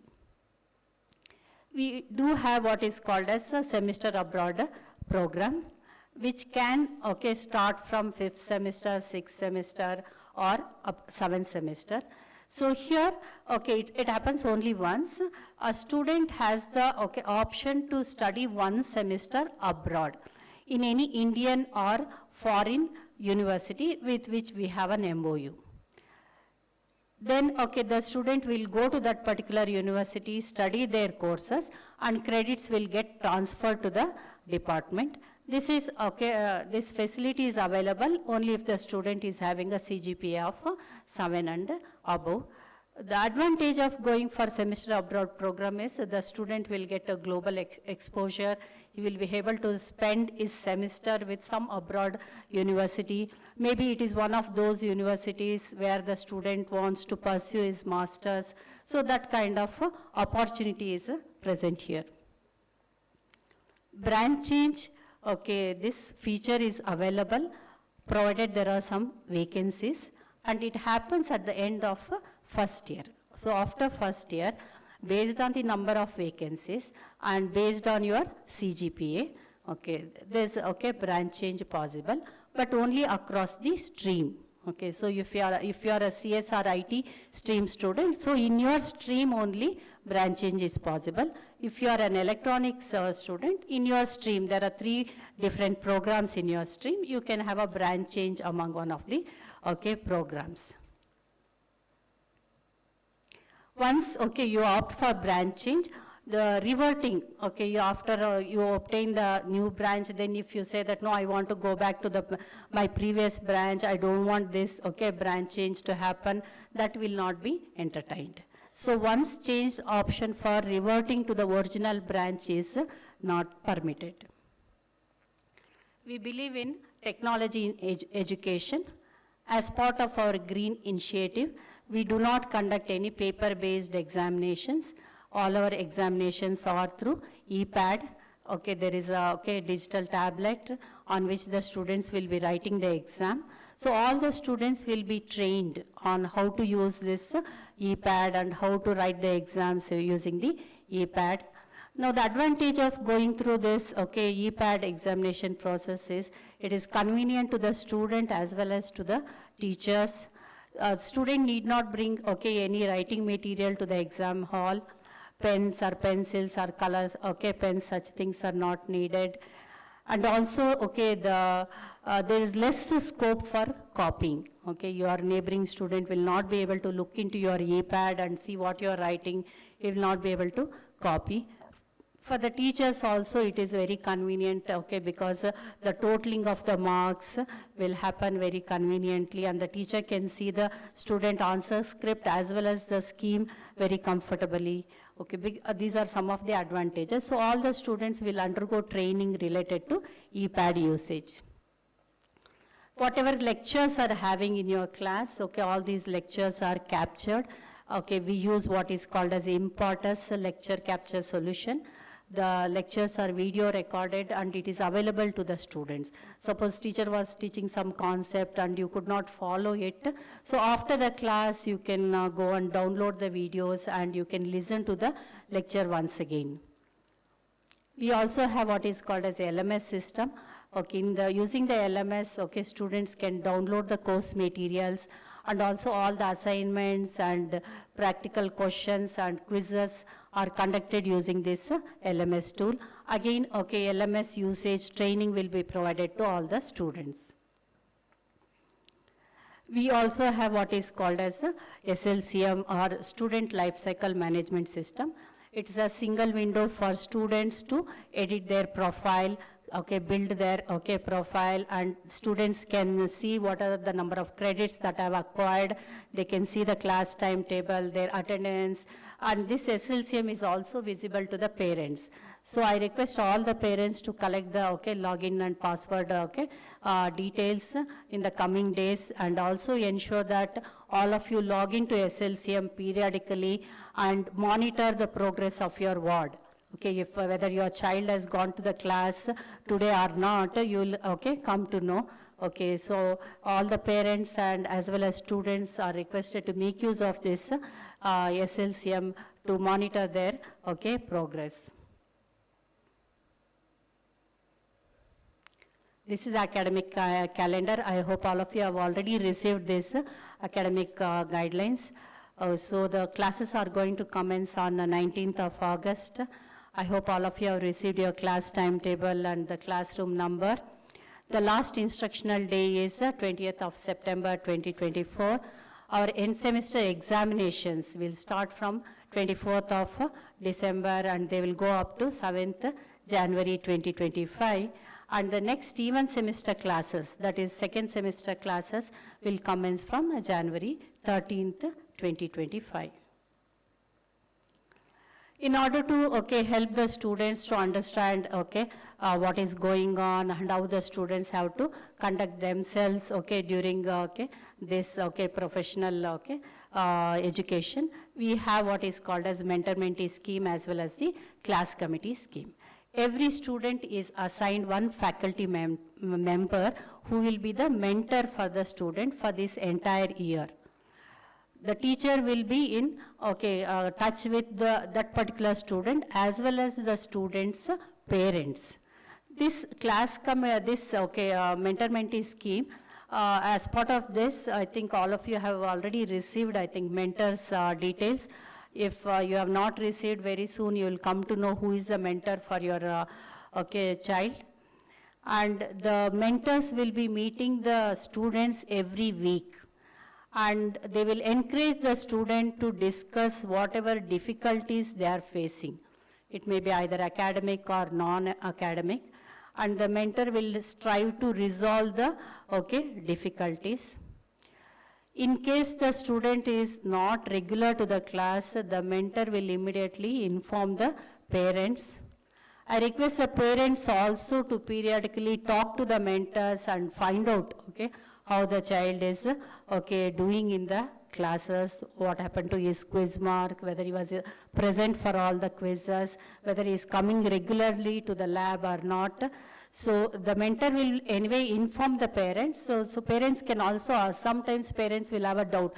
I think today he has not gone to the class. So let me, okay, call my mentor and find out. So whenever you have such doubts, okay, please call your mentor and find out how your ward is, okay, performing. We also have what is called as class committee. The class committee constitutes, okay, a chairperson who is normally the HOD of the department, and every faculty member who is taking class for that particular semester will be a member of this class committee. So we will have what are called, who are called as course coordinators, course instructors, that is theory as well as lab instructors. And we will also have student representatives, that is the class representative of that particular section, plus one or more students. So we will be meeting, okay, after say 1.5 months, there will be a class committee meeting for which all the teachers and the students of that particular okay, branch will be invited of that particular semester. Say it is third semester class committee for BTech CSE core means. So the corresponding class representatives, teachers and students are invited, and we'll ask the students, okay, if they are having any problems with regard to academics. And we'll collect the feedback about the content delivery or about whether the students are able to understand what the teacher is teaching, whether they are able to do the lab, okay, properly or not. And then we'll take, okay, some, okay, remedial steps if required. We'll also ask the students also. Okay, the students are open to talk and they can tell what difficulties they are facing, and okay, corrective steps will be implemented. okay, as soon as the meeting is over. Then again, after 2.5 months, after 1.5 month, first class committee meeting. After 2.5 months, second class committee meeting is again held. Okay, in this second class committee meeting, we'll be finding out what happened to the student performance. Okay, whether they were able to, okay, write the quizzes and how many of them passed, how many of them failed, and what was the performance in the midterm exam, all these things will be discussed. So we believe that, okay, students, okay, should be good not only in academics, but they should also have some kind of, we believe in the holistic development of the students. So there are a lot of co-curricular and extracurricular activities conducted throughout the semester. In order to encourage the students to participate in these activities, we have around 36 clubs, okay, at MIT, okay, technical as well as non-technical clubs. We believe that if you tell the student, he may forget, and if I teach the student, he may remember. But if I involve the student in, okay, some technical activities or in some projects, students will learn and they can adopt and they can excel. So there are some technical clubs like GDSE club or Codex club, which is mainly a coding club, then Neura AI club, astronomy club, or cyberspace club, like that. And there are also some non-technical clubs associated with the dance, drama, music, photography, chess, like this. And then we also have community service programs like NCC, NSS, voluntary services organization called as VSO, and we also have a literature society. All these clubs will have a core committee consisting of students, the president of the club or the treasurer, all these will be students only. For each club, there will be a faculty coordinator. The students will organize the different activities under the guidance of the faculty member. It is through these clubs that our students will be able to participate in the various technical or cultural activities which are conducted by other institutions.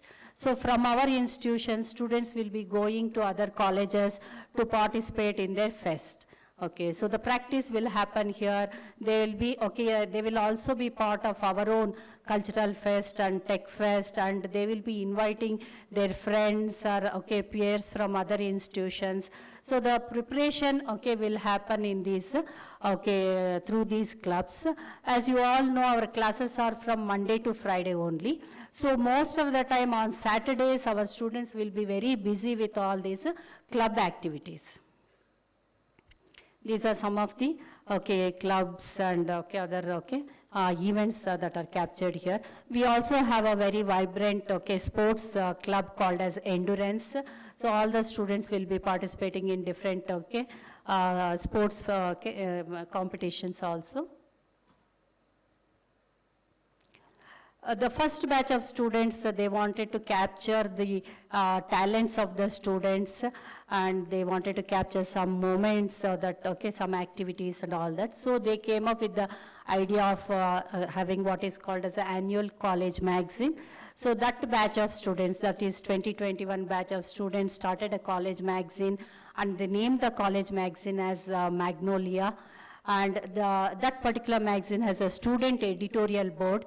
The students are writing different types of articles which are coming in that college magazine. And recently the current batch of students, have come up with some more ideas, as part of this college magazine. And they have, I think, renamed the college magazine also. So there are two annual college events. There is a cultural fest called as Falak, and there is also a technical fest which happens every year, and the technical fest is called as Solstice.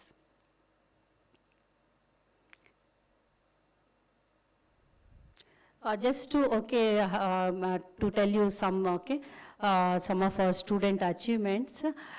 This is just a very small information that I am giving. One of our student who is currently in the final year of BTech CSC, he has bagged Canada's global fellowship, which is of worth 9,000 Canadian dollars, and he has published around 10 international conference papers, and also one Scopus indexed journal paper. And okay, many number of students from MIT Bengaluru went to MIT Manipal to participate in the Revels activity of MIT Manipal, and these are some of the medals that our previous students bagged at the Cultural Fest of MIT Manipal. In order to ensure that, okay, they build their IT skills and become ready for the industry, okay, we have what is called as Coursera and Swayam MOOC courses. All these courses are free for all MIT Bengaluru students. So we encourage the student to, go to these platforms and register for the courses and get the certification. It is totally free, exclusively for MIT Bengaluru students. Okay, this facility is available even for faculty members. So all students as well as faculty of MIT, we encourage them to undergo at least 2 courses, okay, per calendar year. In order to encourage student research, we have what is called as Institute Level Student Research Activity Committee. So this committee ensures that the student research interests are captured, and they will map the students to the teachers, okay, based on the teachers, okay, research area as well as the student, okay, research interest. The objective of this committee is to promote student publications and improve the quality and citations of student publications.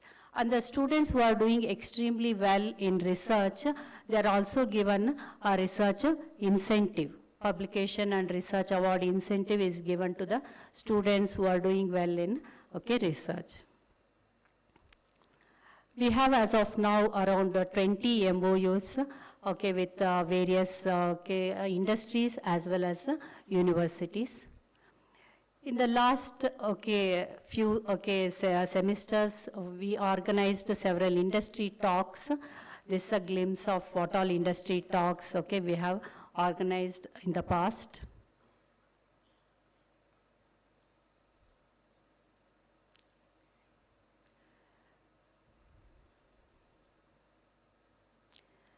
Our placement process has already started, and internship and placement offers are being received by some of the students.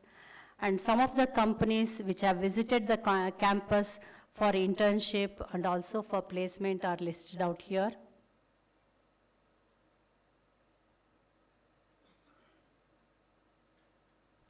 Recently, one of our students has bagged an internship with a stipend of 1 lakh per month. So we believe that education is the most powerful weapon which you can use to change the world. And we as Mahe family are truly inspired by life. I don't know whether you have understood the entire academic process I have explained. If you have not understood, you are free to come and meet me anytime. I'll be happy to explain to all of you the process again. Thank you one and all.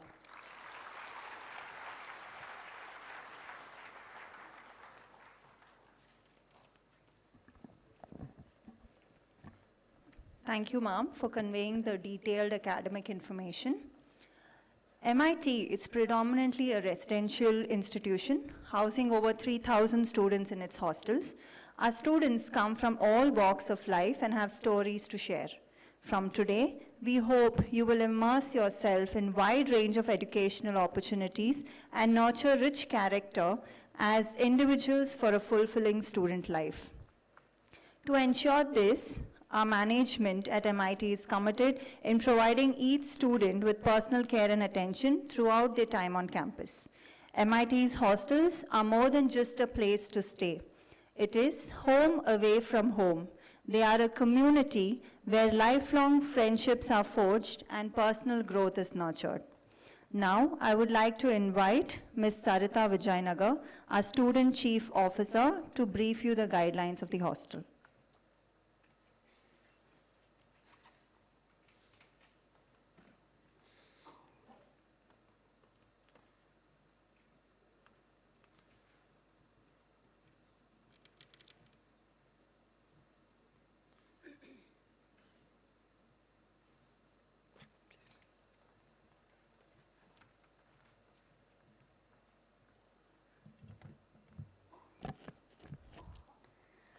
Good morning, good afternoon. We are at the cusp of morning and afternoon. It's about noon. I think this is also symbolic because this is where you are at your phase of life currently. Just completed your 12th standard or PUC second year or in your CBC syllabus 12th or whatever it is called. And now you're entering your university life. 18, 17, 18-year-olds with lots of dreams, lots of hopes, and parents with lots of queries and concerns and worries. We'll see how we can look at each of the concerns and the requirements going forward. Thank you. I am Sarita Vijayanagar. I am the Chief Student Officer at Mahe Bengaluru. I'll take you through the hostel rules, regulations for sure, but also the code of conduct, which is applicable to all the students at the campus, and some of the facilities that are available for students to use. While you are at the campus, this is definitely an MIT orientation, but you will also interact with people from various other schools at the campus. So you will take the best of all the learnings around the people with different streams within MIT, and also with different interests, be it design, be it management, be it psychology, be it English, journalism, commerce. You will be able to interact with students from across various institutions. So this is a great place and a great environment where you can speak, interact, and make friends forever, for sure. So we saw a video of You Belong Here already, so won't delve more into this. Yes, as I mentioned, you will be able to interact with people from across the institutions. And when it comes to hostels, we have this academic year, we will be housing about 4,200 plus students in our hostels. And next year we will have one more block, which will be around 1,800 plus, and we would have a count of 6,000 plus students who can be accommodated in the hostels. We have two categories of hostels. One is the in-campus hostels, and one is the off-campus hostels. Both these categories are Mahe hostels governed by the same rules and regulations. The experience from the services that they get is going to be similar in the sense that if I speak about mess, we have the same mess partner who is going to be delivering or providing service to off-campus hostels also. We will speak a bit more on this as we move forward. But yes, we have about 4,000 plus hostels this academic year. And next year we'll have about 6,200, 6,000 plus for sure. Different categories of rooms, while booking hostels, which is online booking platform, you would have all booked hostels in case you are a hostel student. The categories of rooms available are typically the single occupancy AC, non-AC rooms, the double occupancy AC, non-AC. Some of you may have also had an opportunity to book a triple common room, which is a non-AC room with triple common in the sense that it's not an attached washroom.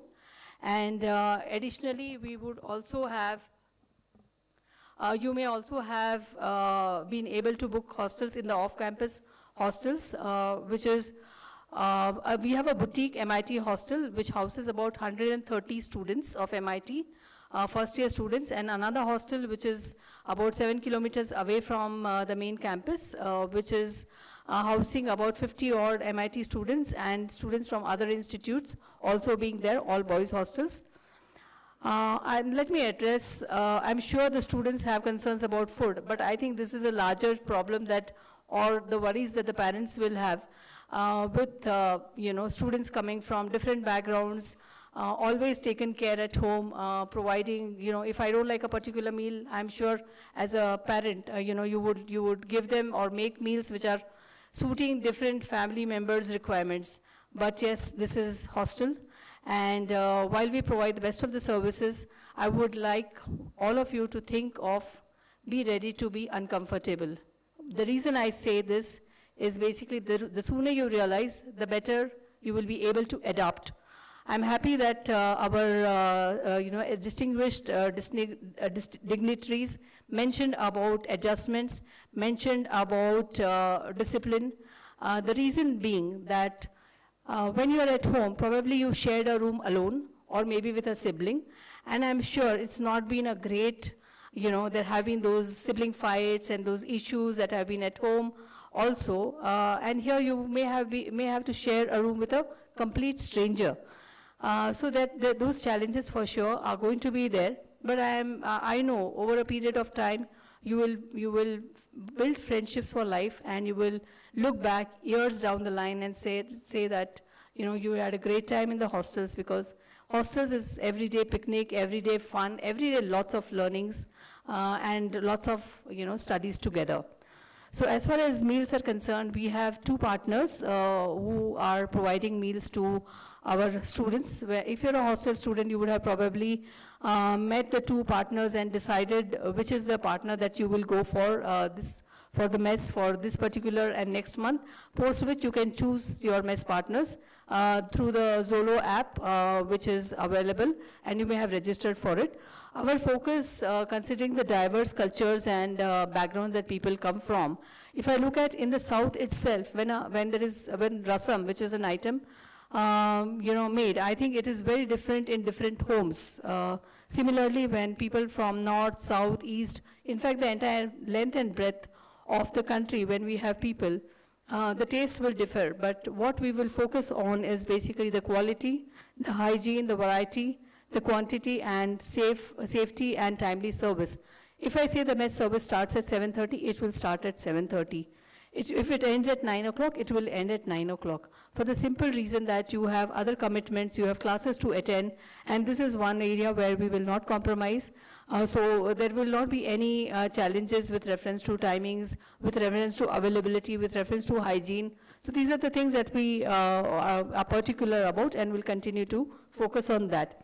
The other thing where I feel that a lot of queries and concern would be is about the safety of the ward. Yeah, so probably first time being away from home, staying in hostel, or staying traveling away from the school bus environment, coming to the university. What's the environment going to be like? So we are using both technology and people to address the safety and security issues at the campus. We have 1,000+ CCTV cameras that are installed across the campus, which is both in academic blocks, hostel blocks, various facilities that are there in the campus, including this facility has CCTV cameras installed to monitor what is happening in the campus, to help students as required, and also to ensure that we are able to maintain the expectation of the campus at all times. 1,000+ CCTV cameras. We do also have the PTZ cameras, which are the cameras where they can pan, they can tilt, they can move and zoom and take the pictures as required. We have a very strong command center that is there in the campus, and a team that actually monitors the movements in the CCTV and addresses issues or highlights things that need attention to us and the teams. There will also be entry and exit capture at the gates that are there, the gate 1, the gate 3. The gate 3 is typically used for hostel students, and gate 1, which is the academic entry points that are there. So the cameras will capture the information, and currently for the hostel students, in addition, we are also capturing the movement in the register so that at any point in time, we know whether a student is in campus or they have gone out. As I mentioned, it is a combination of technology as well as people. We have round-the-clock, security that are available at the campus, in hostel blocks, at the main gates, in the academic areas, even in the marina or, in the block here when you entered. You must have seen the security around. So round-the-clock security is available. If you're in the hostel, bag checking will be done, and we expect the students to cooperate. Similarly, the parcel checking, if it is required and if it is felt, it will be done by the security team. The visitor management is also done by them. While I mentioned to you about these facilities, safety and security is a joint responsibility. So it is, while it is our duty to provide a safe environment, it is equally a student's responsibility too, to ensure that they exercise caution. I just want to bring a few pointers with reference to that here. One is that this campus, about within a kilometer of this campus, there are railway tracks. It's not safe. Please ensure that your ward, and also as students, be mindful that you do not walk around in those spaces, because whether walking alone or with friends, with today's, all of us move around with noise cancellation earphones, it's not safe. Please be mindful. Encourage your ward, your child to keep you posted about movements, and definitely not walk around in areas which are not safe. So railway tracks to be avoided for sure.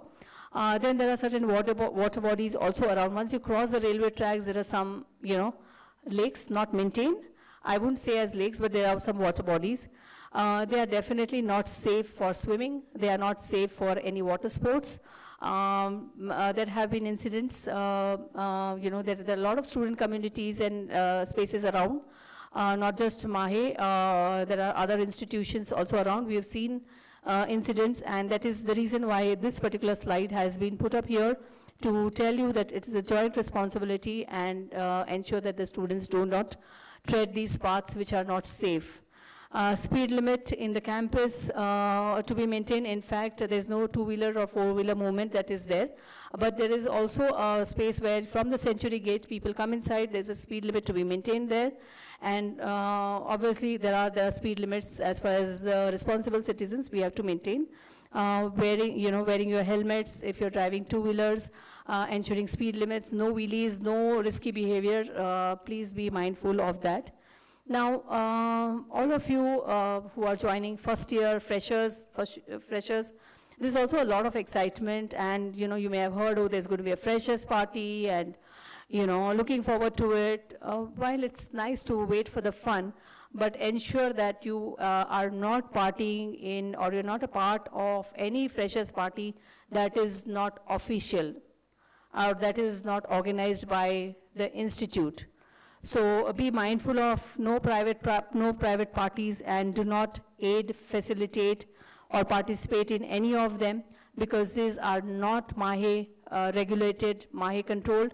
What happens there is not something that we can, we can control or we can manage. Yes, but I am sure that there may be some events that your institute will organize. You can be a part of it, because in those events, your faculty will be there, the teams will be there, our security people will be there, and it is important that we follow these norms. My one more submission would be aware, be vigilant, and be in the right company. This is first time interaction with a lot of people. If you feel you are uncomfortable, if there are issues, please be the whistleblowers and let us know.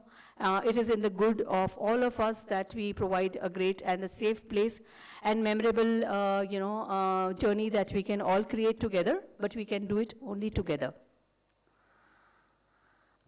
Then comes, so we spoke about security, we spoke about food. At the same time, we should speak about the health requirements also. So at all our hostels, there is 24/7 nursing facility that is there. Ambulance is available on call. In the campus, main campus here, every day from 8:30 to 4:30, we have a doctor available. We have a tie-up with Manipal Hospital, Hebal, and where if a student is unwell and needs further treatment, the student can also be supported to these to this hospital, and support can be extended. There's also a medical insurance of up to 3 lakhs that is provided to all the students. This is for inpatient care. In case if any student needs admission, this facility is available. At the same time, if a student is unwell, it is important to inform your first point of contact, which is your warden at the hostel, that you are unwell and need attention. So they will be able to guide you and take you, provide you the necessary guidance. We also have the health coordinators who are there in the hostel blocks. They will ensure that you are supported, even if it means that you have to be taken to the hospital in the ambulance, they will accompany you. So there is no requirement of friends accompanying and, things like that. You will be accompanied by our staff members that are there. So health, when it comes to health, help is available. Please be aware of that. We will also have a pharmacy coming up shortly in the campus. At least your basic medicines, your OTC, over-the-counter medicines, you can pick up from there. And I hope as parents, when you have packed your items for your ward, you have packed at least some basic medicines for them for cold, cough, fever, headache, and the various, maybe a Vicks or whatever may be required. So please ensure that some basic medicines are available with them. In addition to them, if they're on any prescription medication, please ensure that that is also available with them, and till they're in a position to order on their own and get it here at the campus, please support them before you leave the campus.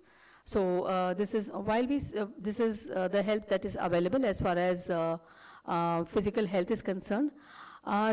When we speak about physical health, it is my duty to, at this point in time, also speak to you about mental health and well-being. I'm sure at this point in time, there may be a lot of queries, a lot of question marks, a lot of anxiousness that may be there. For that, we also have counselors at the campus. We have a good team of counselors who've been with us for quite a period of time, and they know how to handle the student challenges, stressors that they may go through. One can reach out to them. They are available in the campus. Currently, they are seated in the MIT block itself on the ground floor behind the reception area. But shortly, they will be moving to a student support center, which has come up only to cater to the mental health and well-being of our students. So Lakshmi, Shailaja, Navya, these are the counselors who've been here for a longer period of time, the student counselors. So also we have Aditya and Sanmita who are there. These counselors are available through the day, as per the schedule or the calendar of availability for all the employees. We also have a tie-up with Your Dost. Your Dost is a mental health platform. And this platform is 24/7. In case any student needs, support at any odd hour, any time of the day or night, and they want to speak to someone, they want some guidance, they want some help, then we have a tie-up with Your Dost. We would need to ensure that your data is provided to Your Dost, so that when you log in, it's a free service for the students. So focus on mental health and well-being is also a part of our commitment to the students, but it has to be done jointly. Now we can show you the facilities. We can say these facilities are available, but it is equally important that student actively gets, participates in ensuring his or her own well-being, takes up the sessions as required, medication as required. Otherwise, things may not, move positively, and we may feel that things are not working. So it's important that we do that. Now, let's look at some of the other facilities that are there. I think today when we go to any place, whether we are on a holiday or we are going to any place where we have to stay a little longer, I think the first thing we search for is is it a Wi-Fi? What's the Wi-Fi password? Can I get that?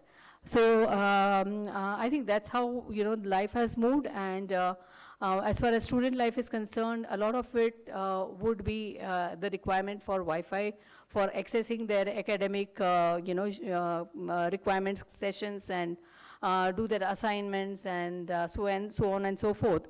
So there's a Wi-Fi facility that's available to all the students, whether they are in the academic blocks or hostel blocks. Registration for the hostel students is already in progress. For the academic blocks also, it may have started or it will be completed shortly. So the Wi-Fi is basically 3 devices. You will get Wi-Fi facility free for 3 devices at 30 Mbps. You can stream, study, and stay connected hassle-free. And it also has the coverage in the campus, and it's unlimited data, and there are no charges for this facility. IBUS is our partner for this, and that's a helpline number that's there. You can get it in your app also. You can download the number. The person who's behind all of our technology support is Prashant. He is responsible for ensuring CCTV, Wi-Fi. We have a biometric-based attendance, actually a facial recognition-based attendance protocol that we follow in the hostels, mobile networks, tech solutions, and many more. He's our Man Friday. He and his team helps us with addressing technology, and Mahe as an organization is committed to technology and going forward from there.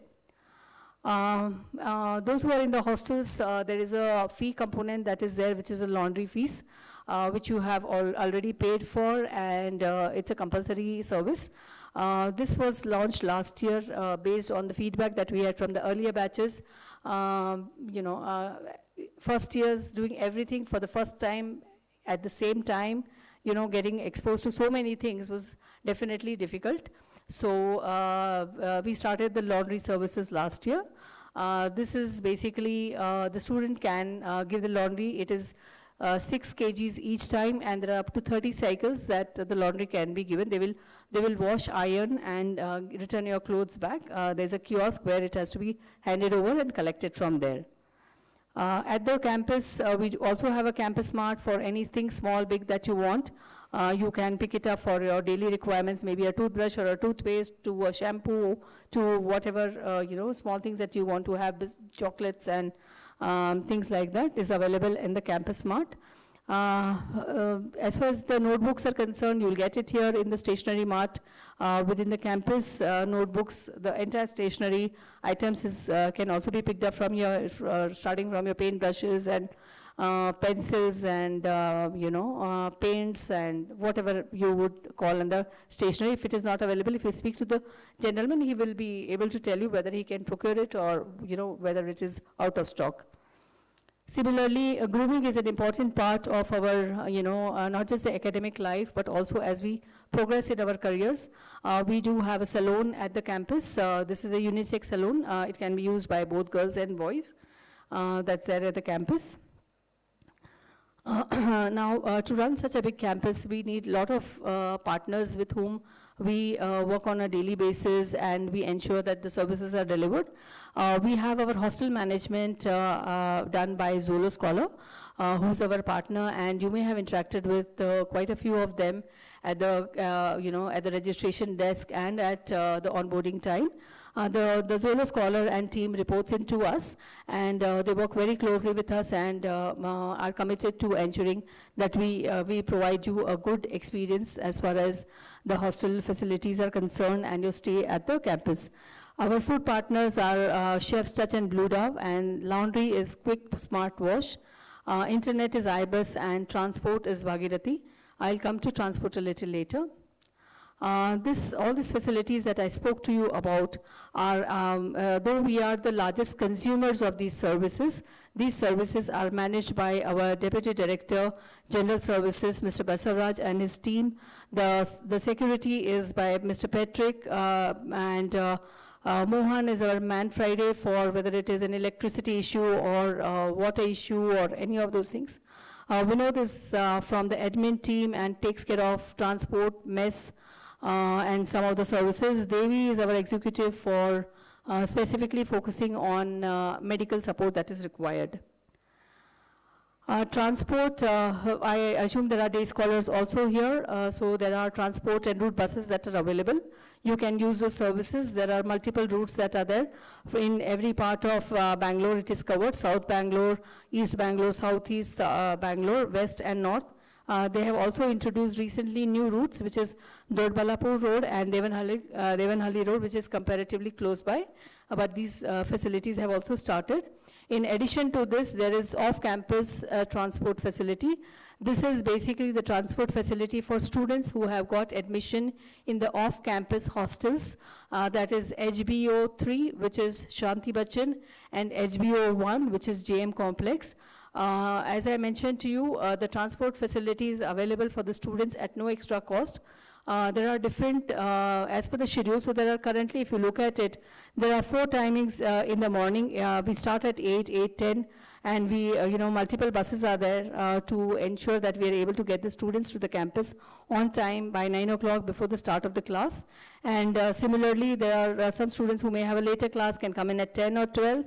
And in terms of the return from Mahe Bengaluru to HBO1, the first bus is at 1:30, so if you don't have an afternoon session, you can go back to the hostel. If you wish to go back to the hostel or be at the campus, the choice is the student's choice, and the last bus from the campus to the off-campus hostel goes at 8:30 p.m.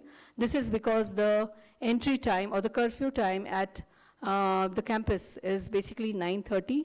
So beyond 9:30, the students cannot go out of the hostel or the main gate or the hostel blocks wherever they are. Then on Saturdays and Sundays also, this facility is available as per the schedule.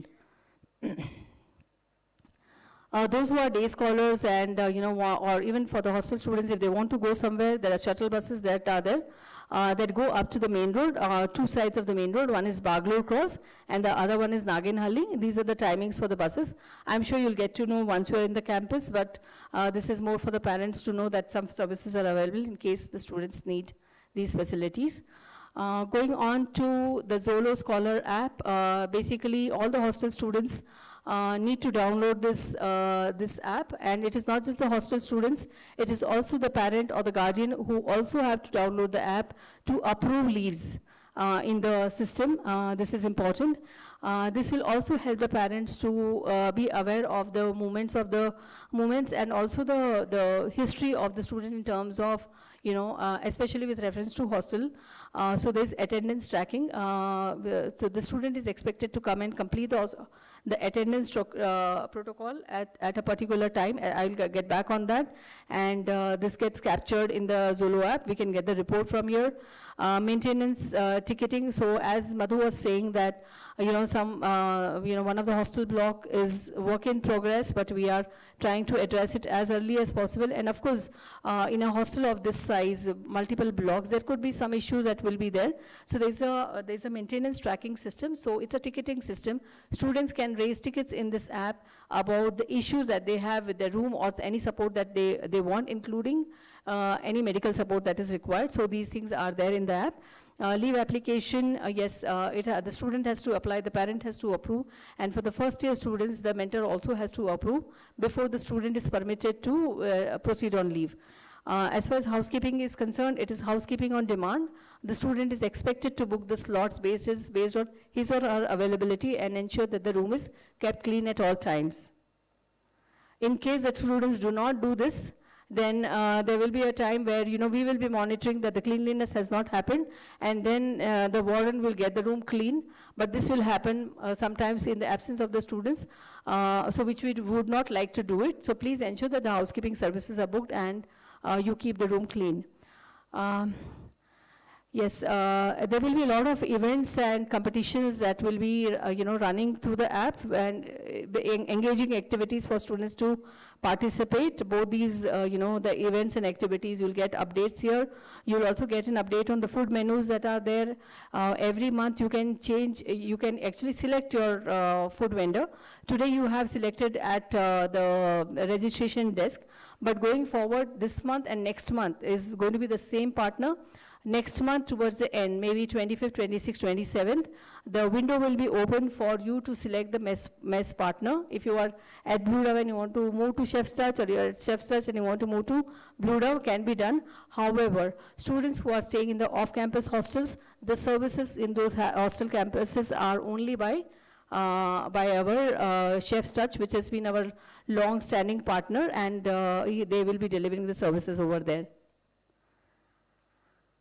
Yeah, so providing services is there. Then there's feedback. You can give your feedback also. We will, at different points in time, nudge you for sharing feedback, and we collect the feedback. There's an NPS that is done, and we review the feedback, and we are always looking at improving the feedback of the services that will be provided. Going on to some of the other, things that you would already know as far as Mahe Bengaluru is concerned.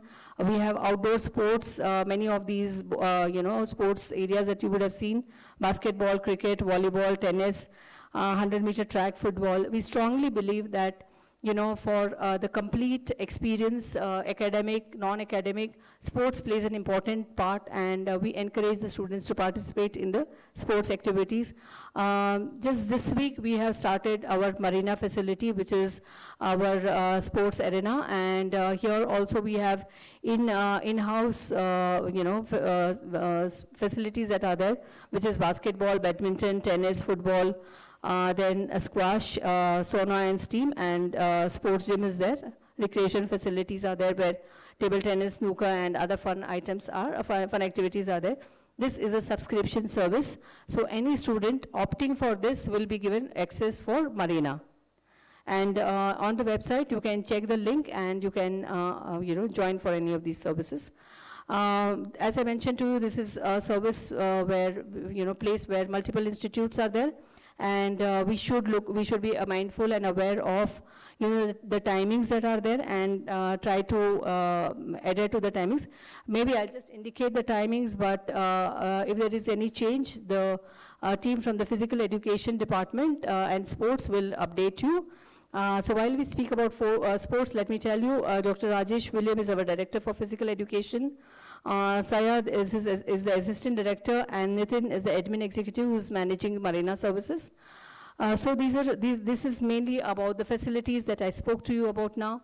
And I now move on to the next phase of my communication, which is about rules and regulations, which is again an extremely important aspect. Our chief guest spoke about discipline. Our director, MIT, spoke about adaptability. And I think our Pro-VC touched upon various aspects which are important for us, starting from academics. So to parents, I would like to say, when it comes to academics, there are certain things that you should track. Of course, there is SLCM and, all those things are there. You must track, understand how you can track that. You should also be very much in touch with the mentors of the students so that you know what's happening and how they are progressing. The other thing that I always say is that track the attendance of the student. 75% is minimum, but a student is expected to attend 100%. If a student is not attending, you should know why the student is not attending. So attendance is an important component. I do not like if students are there in the hostels and they do not attend classes, because you as parents are facilitating their stay in the hostels to ensure that they are not spending time in travel, they can be peaceful here, but it's also important that we monitor whether they are attending classes or not attending classes. So be mindful of that, ensure that, keep a track of the attendance. Also keep a track, that's a choice that I would leave it to the parents, but at the same time, it's important to look at their financial tracking also in terms of where the money is being spent. Okay, the various other do's and don'ts, this is more specific to hostels when it is hostel specific, otherwise it is from the code of conduct. We do have attendance system in the hostels. Every day the student is expected to mark his or her attendance using the facial recognition system, and that is why we are doing the registration at the time of enrollment or the registration process at the hostels. That is important. If the student misses out, then it gets tracked. There is a process in terms of it is not completed, then there is a there's advisories, there are letters, warning letters, and there is also a fine, because attendance is very, very important. You may feel that it is not, but it is very important because all of you are entrusting your children here at the hostels, and we will have 4,200 plus students next year. If I do not know who's there in the hostel, it is a huge problem. So, I expect cooperation from the parents and from the students to ensure that attendance is done, because this is my starting point to know that we are we are on track. So ensure hostel attendance is recorded. When you're not in the room, please keep the room locked. If you're unwell, inform the warden. They will coordinate the next set of support that is required for you. Sports facilities, I've already spoken. Housekeeping is on service. Please, utilize the services. read and adhere to the hostel rules and regulations. So my dear friends, before you booked your hostels, we've sent mails to all of you that with the link of rules and regulations and also the code of conduct. And we have also made a statement saying that if you're in agreement with these rules and regulations and code of conduct, then please proceed with the hostel booking. So when you have proceeded with the hostel booking, I assume, I take it that you are committed to adherence to the rules and regulations. So not knowing is not the answer. Some more do's, there are I think it's important to be aware of the timings that are there. So there are silent hours from 12:30 at night to 6 a.m. in the morning. This is basically the time where, each student is expected to be in their hostel room. No, students cannot be in their friend's room and, all those things, because I think you may be comfortable with having friends over, but your roommate may not be comfortable. So there is a commitment that we provide an environment where it is silent and people can rest, body needs rest. It's, we would like to chat through the night, but it will affect our next day morning. So these rules are important to be followed to ensure that. Students are expected to report to the campus by 9:30 p.m. every day. Now this is two things here. One is that if you're in the in-campus hostel, 9:30 is the gate entry. So coming at 9:35, traffic, rains, plan it better, plan it well. 9:30, we are expecting the students to be at the campus. So this is also something that we've heard from the, a lot of even the authorities that, when I'm speaking about saying authorities, it is also about the police department. They have been saying, why are you allowing students till 9:30? They can be inside by 8:30. But we understand that you have life outside the campus and you would want to spend time, go out, have, maybe eat something, or, just go out for a change, go for a walk. Though walk is easily possible in the campus. But yes, wherever you are, you're supposed to come back to the campus by 9:30 p.m. and beyond 9:30 p.m. To 6 a.m. is basically the curfew hours. And as parents, I would also request you that, when you're booking tickets for your son or daughter, don't book it odd hours where they have to travel alone. And if you are doing that, then please monitor and track the movement. And there are only 3 scenarios where we give an exception to this rule. That is, if the student is traveling from hometown, we understand that the tickets may be expensive at daytimes and maybe the late night travel may be better. But that's a call I would leave the parent to take. And in case they are taking that call to come at whatever time of the day or night, at night specifically, to be mindful about the movement of the child. The other one is if they are not well. If the student is unwell and is taken to the hospital, which our team will know. So at that point in time, along with our team, they can come in late. So we will be able to track that. And the third scenario is if there is an academic requirement. So if there is an academic requirement where they are representing the organization or the University Mahe Bengaluru at another institution or college, accompanied by faculty, we would know that this is a list of students who are going out for activity 1, 2, 3. And we will be able to consider that because we know they are in safe hands. Other than that, students are expected to report to the hostel gate by 9:30, not later than 9:30, and inside the hostel block at 11 p.m.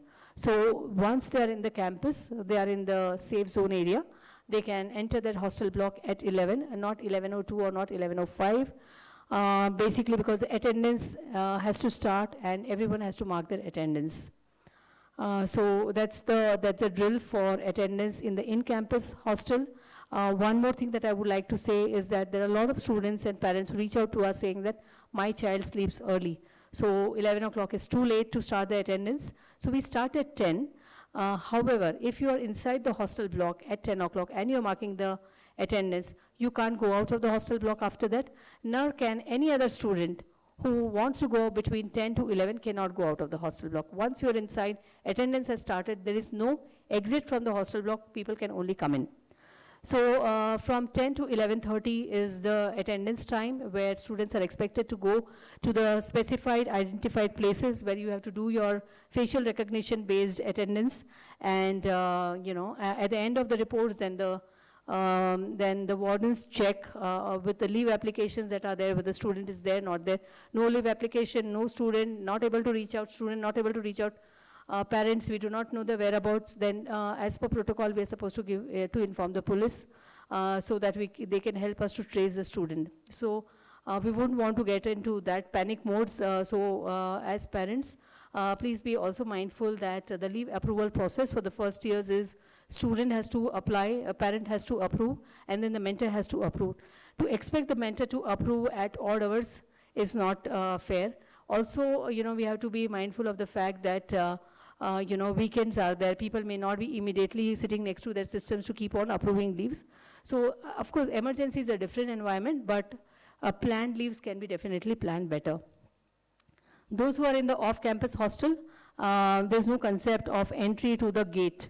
It is entry to the gate and entry to the hostel block is 9:30. And they're expected to be there in the hostel block at 9:30. Their attendance starts at 9:30 and will end at 10:30. So this is the arrangement for attendance in the off-campus hostels. Yes, regarding food parcels, we do not prefer that the students order from Swiggy, Zomato. However, I think all of us are used to a life with Swiggy, Zomato. One can order as long as he or she is able to collect the parcel on his or her own from the main gate, from gate number 3. Beyond that, nobody is going to collect the parcel. Your food will go waste. No movement of parcels beyond 10:45, 10:50. Otherwise, if it comes after that, it is not going to be delivered to your hostel block. However, as you know, if there's munching that needs to be done in the, in these hours, which is from, say 11 o'clock to 6 o'clock in the morning, there are our 2 mess partners who have a night menu, and they will serve as per the night menu, and the food can be ordered. Here, there is no restriction. Even if you're with partner A, you can order night menu requirements from partner B and vice versa. So this is the arrangement that is there. So these are some things which is important for parents to know in terms of what is permissible. And valuables and cash, do not give too much of cash with the students. Typically, they don't lock it is basically from experience that we are seeing. The rooms are not locked. The students just, go from the room without locking. The cupboards are not locked. So please do not carry valuables. And if you are carrying, keep it under lock and key. We expect the students to check the notice board and code of conduct, rules and regulations. All this should be seen at regular intervals. Notice board should be seen. We will also push a lot of communication through the Zolo app, which the student can, be aware of the notices.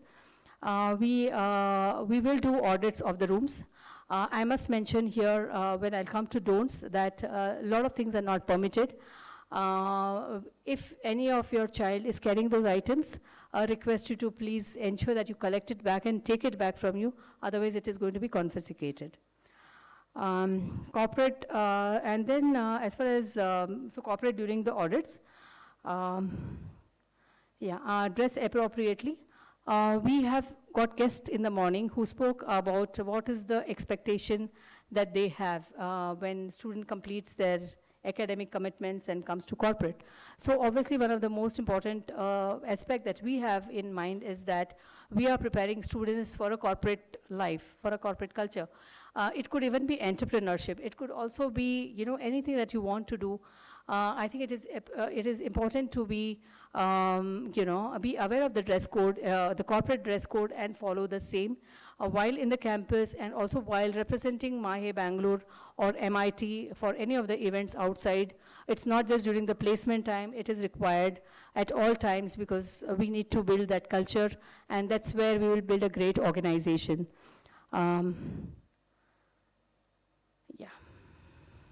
Yes, again, roommates. Most of the rooms that we have here, which you would have booked, are double sharing.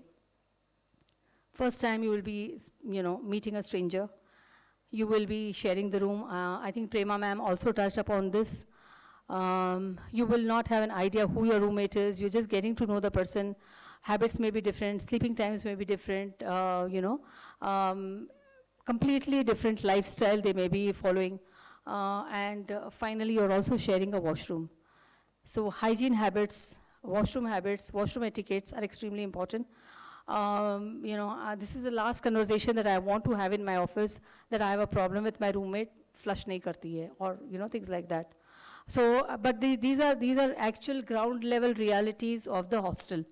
One has to be mindful after using the washroom, whether it is for whatever purpose, leave it in a manner that you would like to enter when you want to use it. So be mindful of that. And at home, it's a different environment. It's a hostel. We need to be mindful of these things. At home, you have a maid, mummy checks, ki theek hai, sab theek hai na? Everything is done after the maid pura ghar saaf karwa lete. But here, you have housekeeping people, but you have to, they're not there 24/7 only at your door. Okay, you'll have to plan those activities, but there are personal hygiene, keeping the room clean, washroom etiquettes, all this you will have to start following to have a great experience at the campus.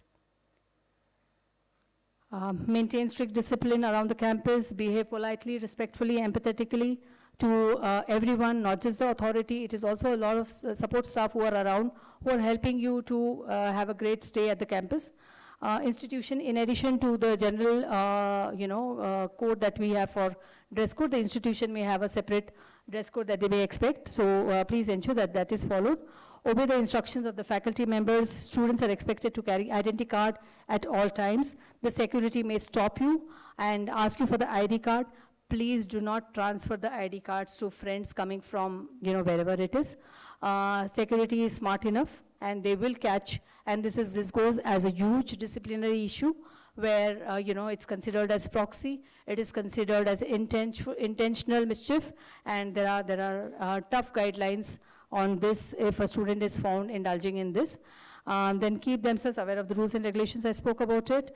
You are not permitted to keep pets in the hostel rooms. So, a lot of us are pet lovers, but yes, we do have some pets in our campus. We do have some dogs. We can love them. We can spend some time with them, and but then in the rooms we cannot. There are also students who buy snacks in bulk, and that's not allowed. Please buy what you need and not for the purpose of distribution and for the purpose of sale. It's not permitted. Birthday celebrations will be in the designated space in the near the warden office on the ground floor only. Cakes are not permitted to go inside. The cream on the cakes is all over in the rooms, whether it is the cot, mattress, bed, walls. So cakes will not be allowed inside the rooms. Have a great birthday time in the warden, in the presence of the warden in that space. You can call in your friends, that's not a problem. Call in your friends from the same block. You are not allowed to move between blocks.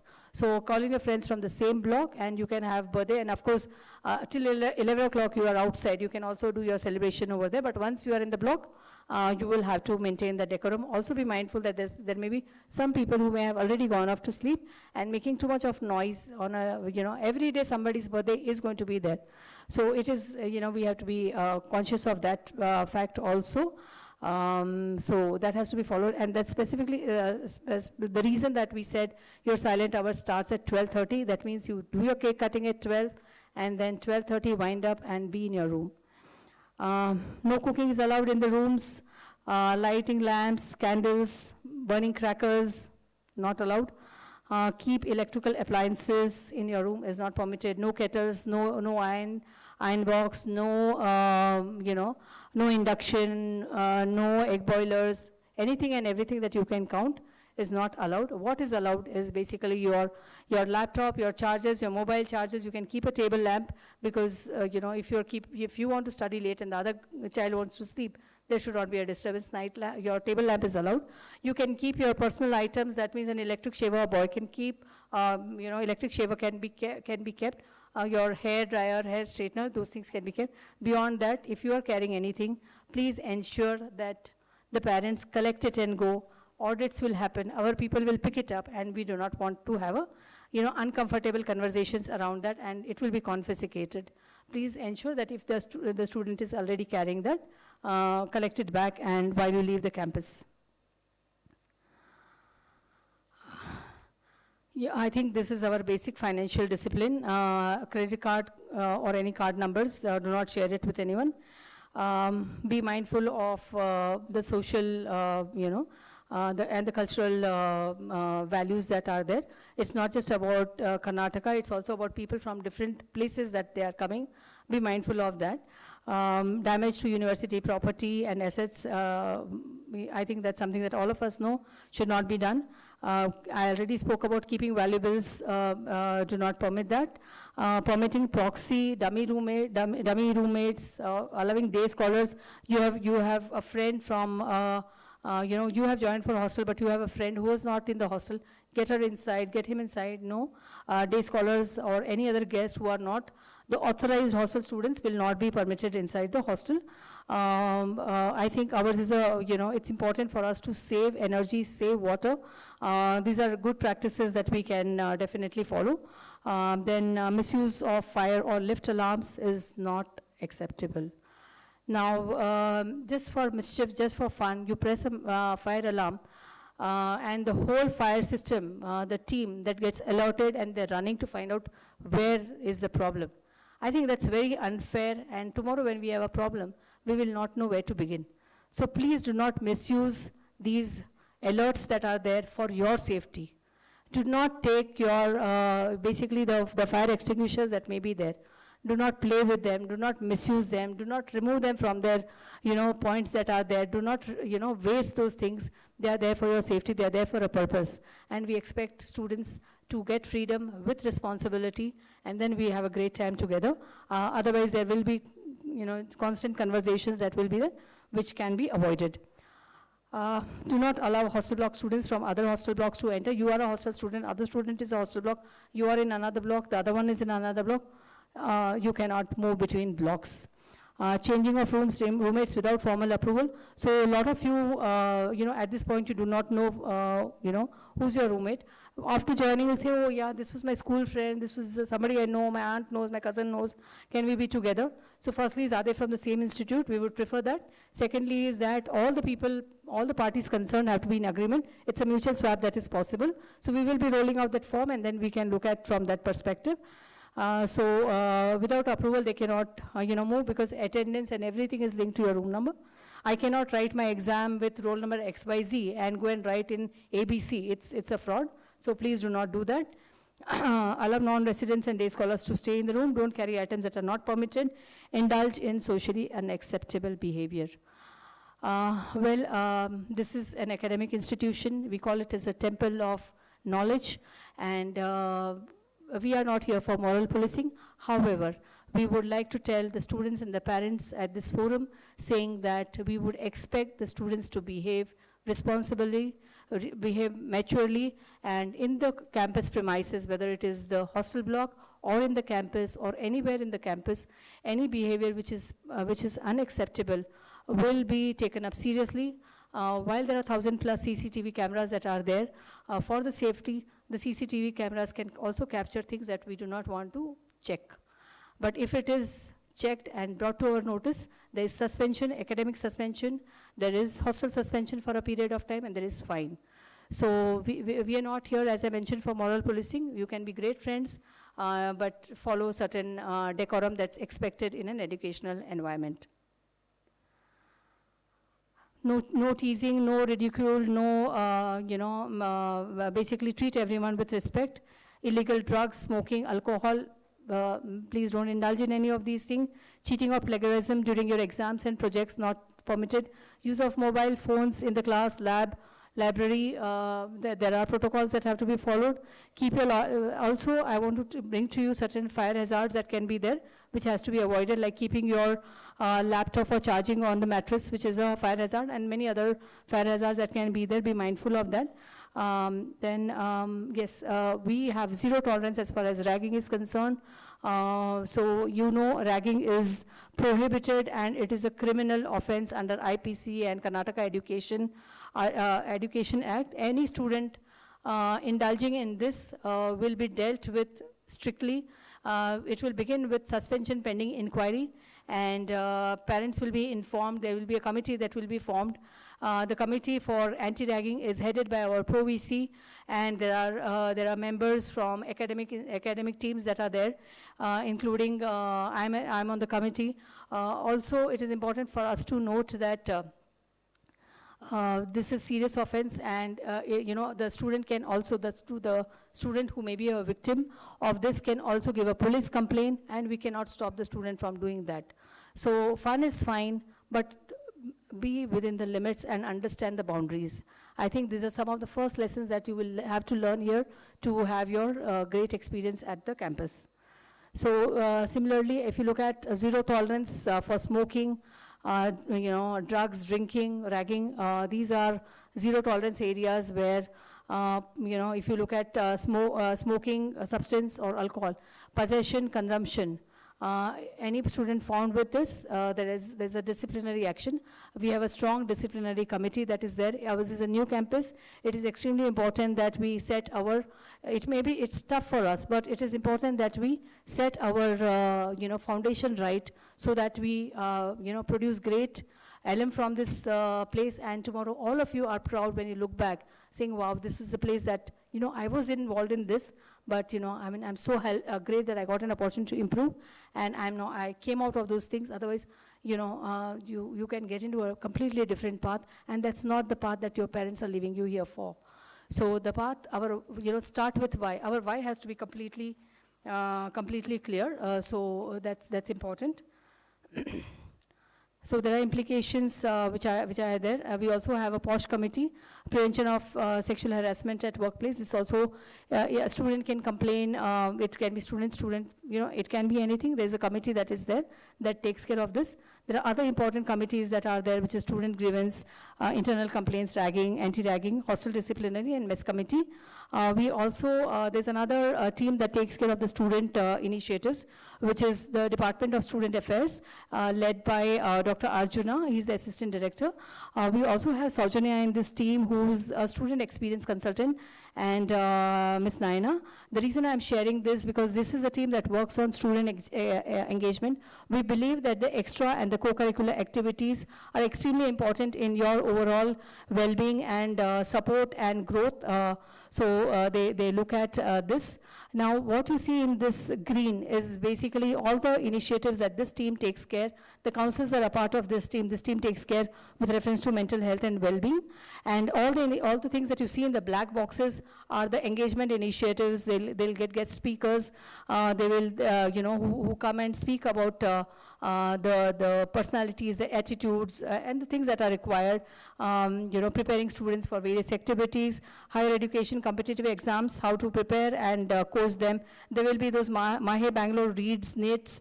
So there are a lot of paints. A lot of these initiatives will be there. Open jam sessions, movie screenings, social impact engagement initiatives. All this will be done by the DSA team that is there. Now, this is my team. I am sure if you're in the hostels, you must have seen these people already, along with a much larger team that is there. I'm Sarita, as I mentioned to you. My team member Sujaya is head of student services, and Sachin Pujari, I'm sure that you would have reached out to him in case you wanted hostel, and reached out to a lot of us in case you needed hostel. Sachin Pujari is the head of the hostels, and we have a large CSO team that is there to cater to your requirements. And while I spoke so much on the facilities, the rules, regulations, I also want to tell you that we have enough and more fun at the campus too. We have Falak is the event that annual cultural event that MIT has at the Mahe Bengaluru campus. We have an event which is called as Rubaru. This is the cultural event of Mahe Bengaluru, where people from all institutes participate. This is spread over days, and they can participate in various competitions. And there's also a cup to be won at the end of all the competitions that are there. So these are some pictures from there. Just to kind of show you, these are some emergency numbers, especially if your ward is in the hostel. If you need the parents' helpline number, it is here. If you want to take a screenshot of this, please take the screenshot of this. I'll pause for a minute here.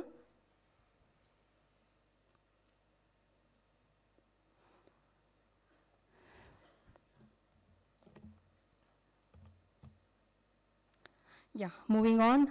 As I said, we do have a lot of fun too, just a small.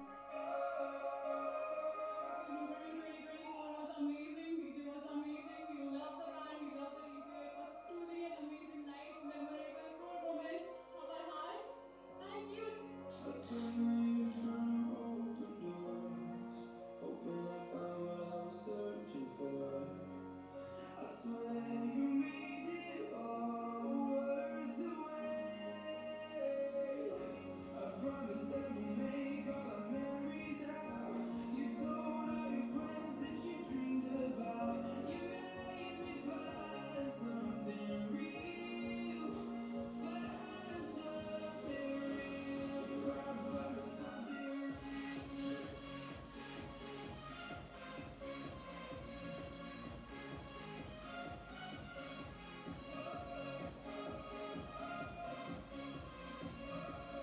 you so much. We're looking for more. Let's do better.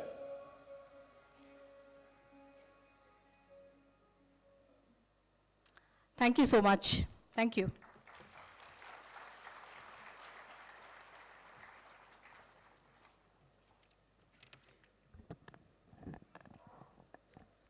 Thank you, ma'am, for reassuring our students and parents of their stay at MIT. Gratitude is when memory is stored in the heart and not in the mind. As we come to the close of our MIT Arambh 2024, it's our bound duty to thank everyone who has given their time and effort towards the success of this program. Every celebration is an experience. The external fades away and the internal lingers and echoes deep within our hearts. To express our appreciation and gratitude, I request Dr. Ujjwal Verma, HOD of ECE, to render the vote of thanks.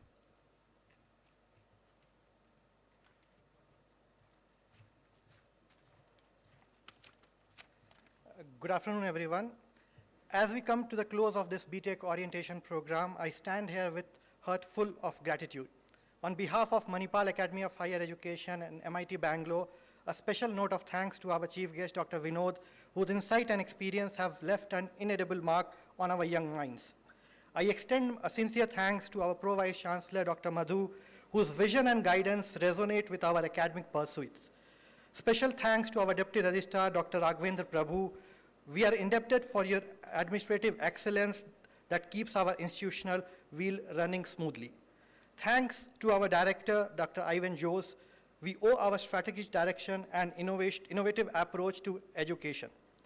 We also acknowledge the tireless efforts of our Chief Student Officer, Mrs.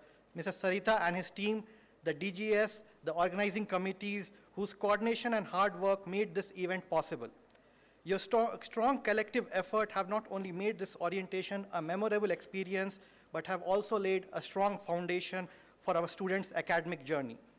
A special thanks to our Associate Director, Dr. T.M.A Pai, heads of the department, faculty members, and non-teaching staff, whose dedication to excellence is the backbone of our institution. Lastly, special thanks to our security personnel who have been vigilant and dedicated, ensuring our safety throughout this event, the IT team who worked behind the scenes to ensure a seamless experience. Your effort have not got unnoticed. Finally, a special thanks to all the students and the parents. Thank you all for your contribution, which have made this orientation program not just a success, but a memorable start of your academic journey.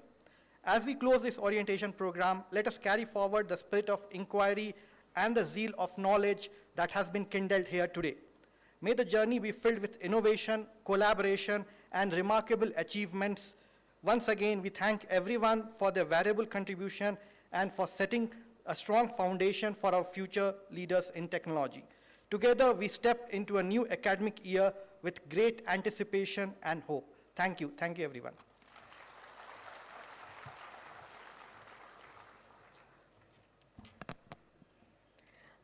Thank you, sir, for your warmest acknowledgements. Gratitude is what we can show our appreciation to all your cooperation and presence and time.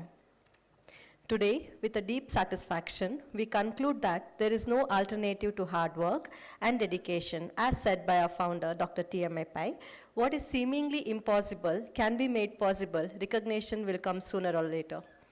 As you set out to embark the incredible journey that you are destined to be, you will discover abundant support and explore and broaden your education across a wide array of interest. The entire university is here to support and encourage you as you admit to study at MIT Bangalore.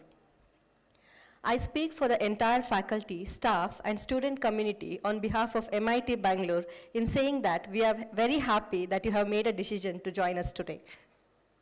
If you're offered to take a seat in a rocket ship, just don't ask what seat is it, just take it. So by this quote, I wish all the students the best of luck for your future endeavors and hopes that you grab all the opportunities in your life, just like a seat in a rocket ship. We, MIT, promise to provide you all the best platforms to outshine and transfer yourself towards future-oriented world by providing a family-like atmosphere. Please pay your attention. There are very important announcements to be made. There's a slight change in the schedule.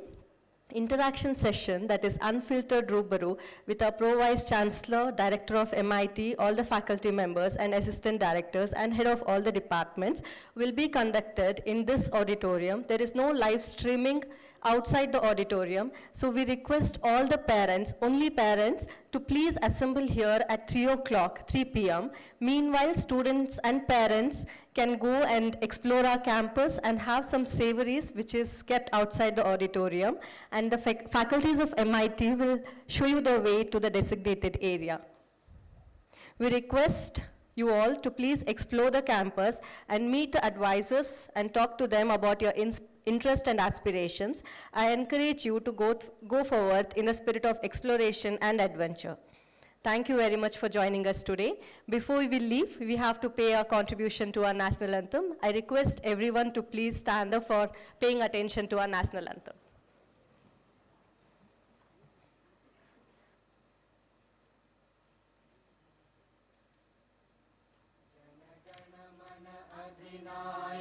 जय हे भारत भाग्य विधाता पंजाब सिंध गुजरात मराठा द्राविड उत्कल गंगा विंध्य हिमाचल यमुना गंगा उच्चल जलधि तरंगा तव शुभ नामे जागे तव शुभ आशीष मांगे गाहे तव जय गाथा जन गण मंगलदायक जय हे भारत भाग्य विधाता जय हे जय हे जय हे जय जय जय जय हे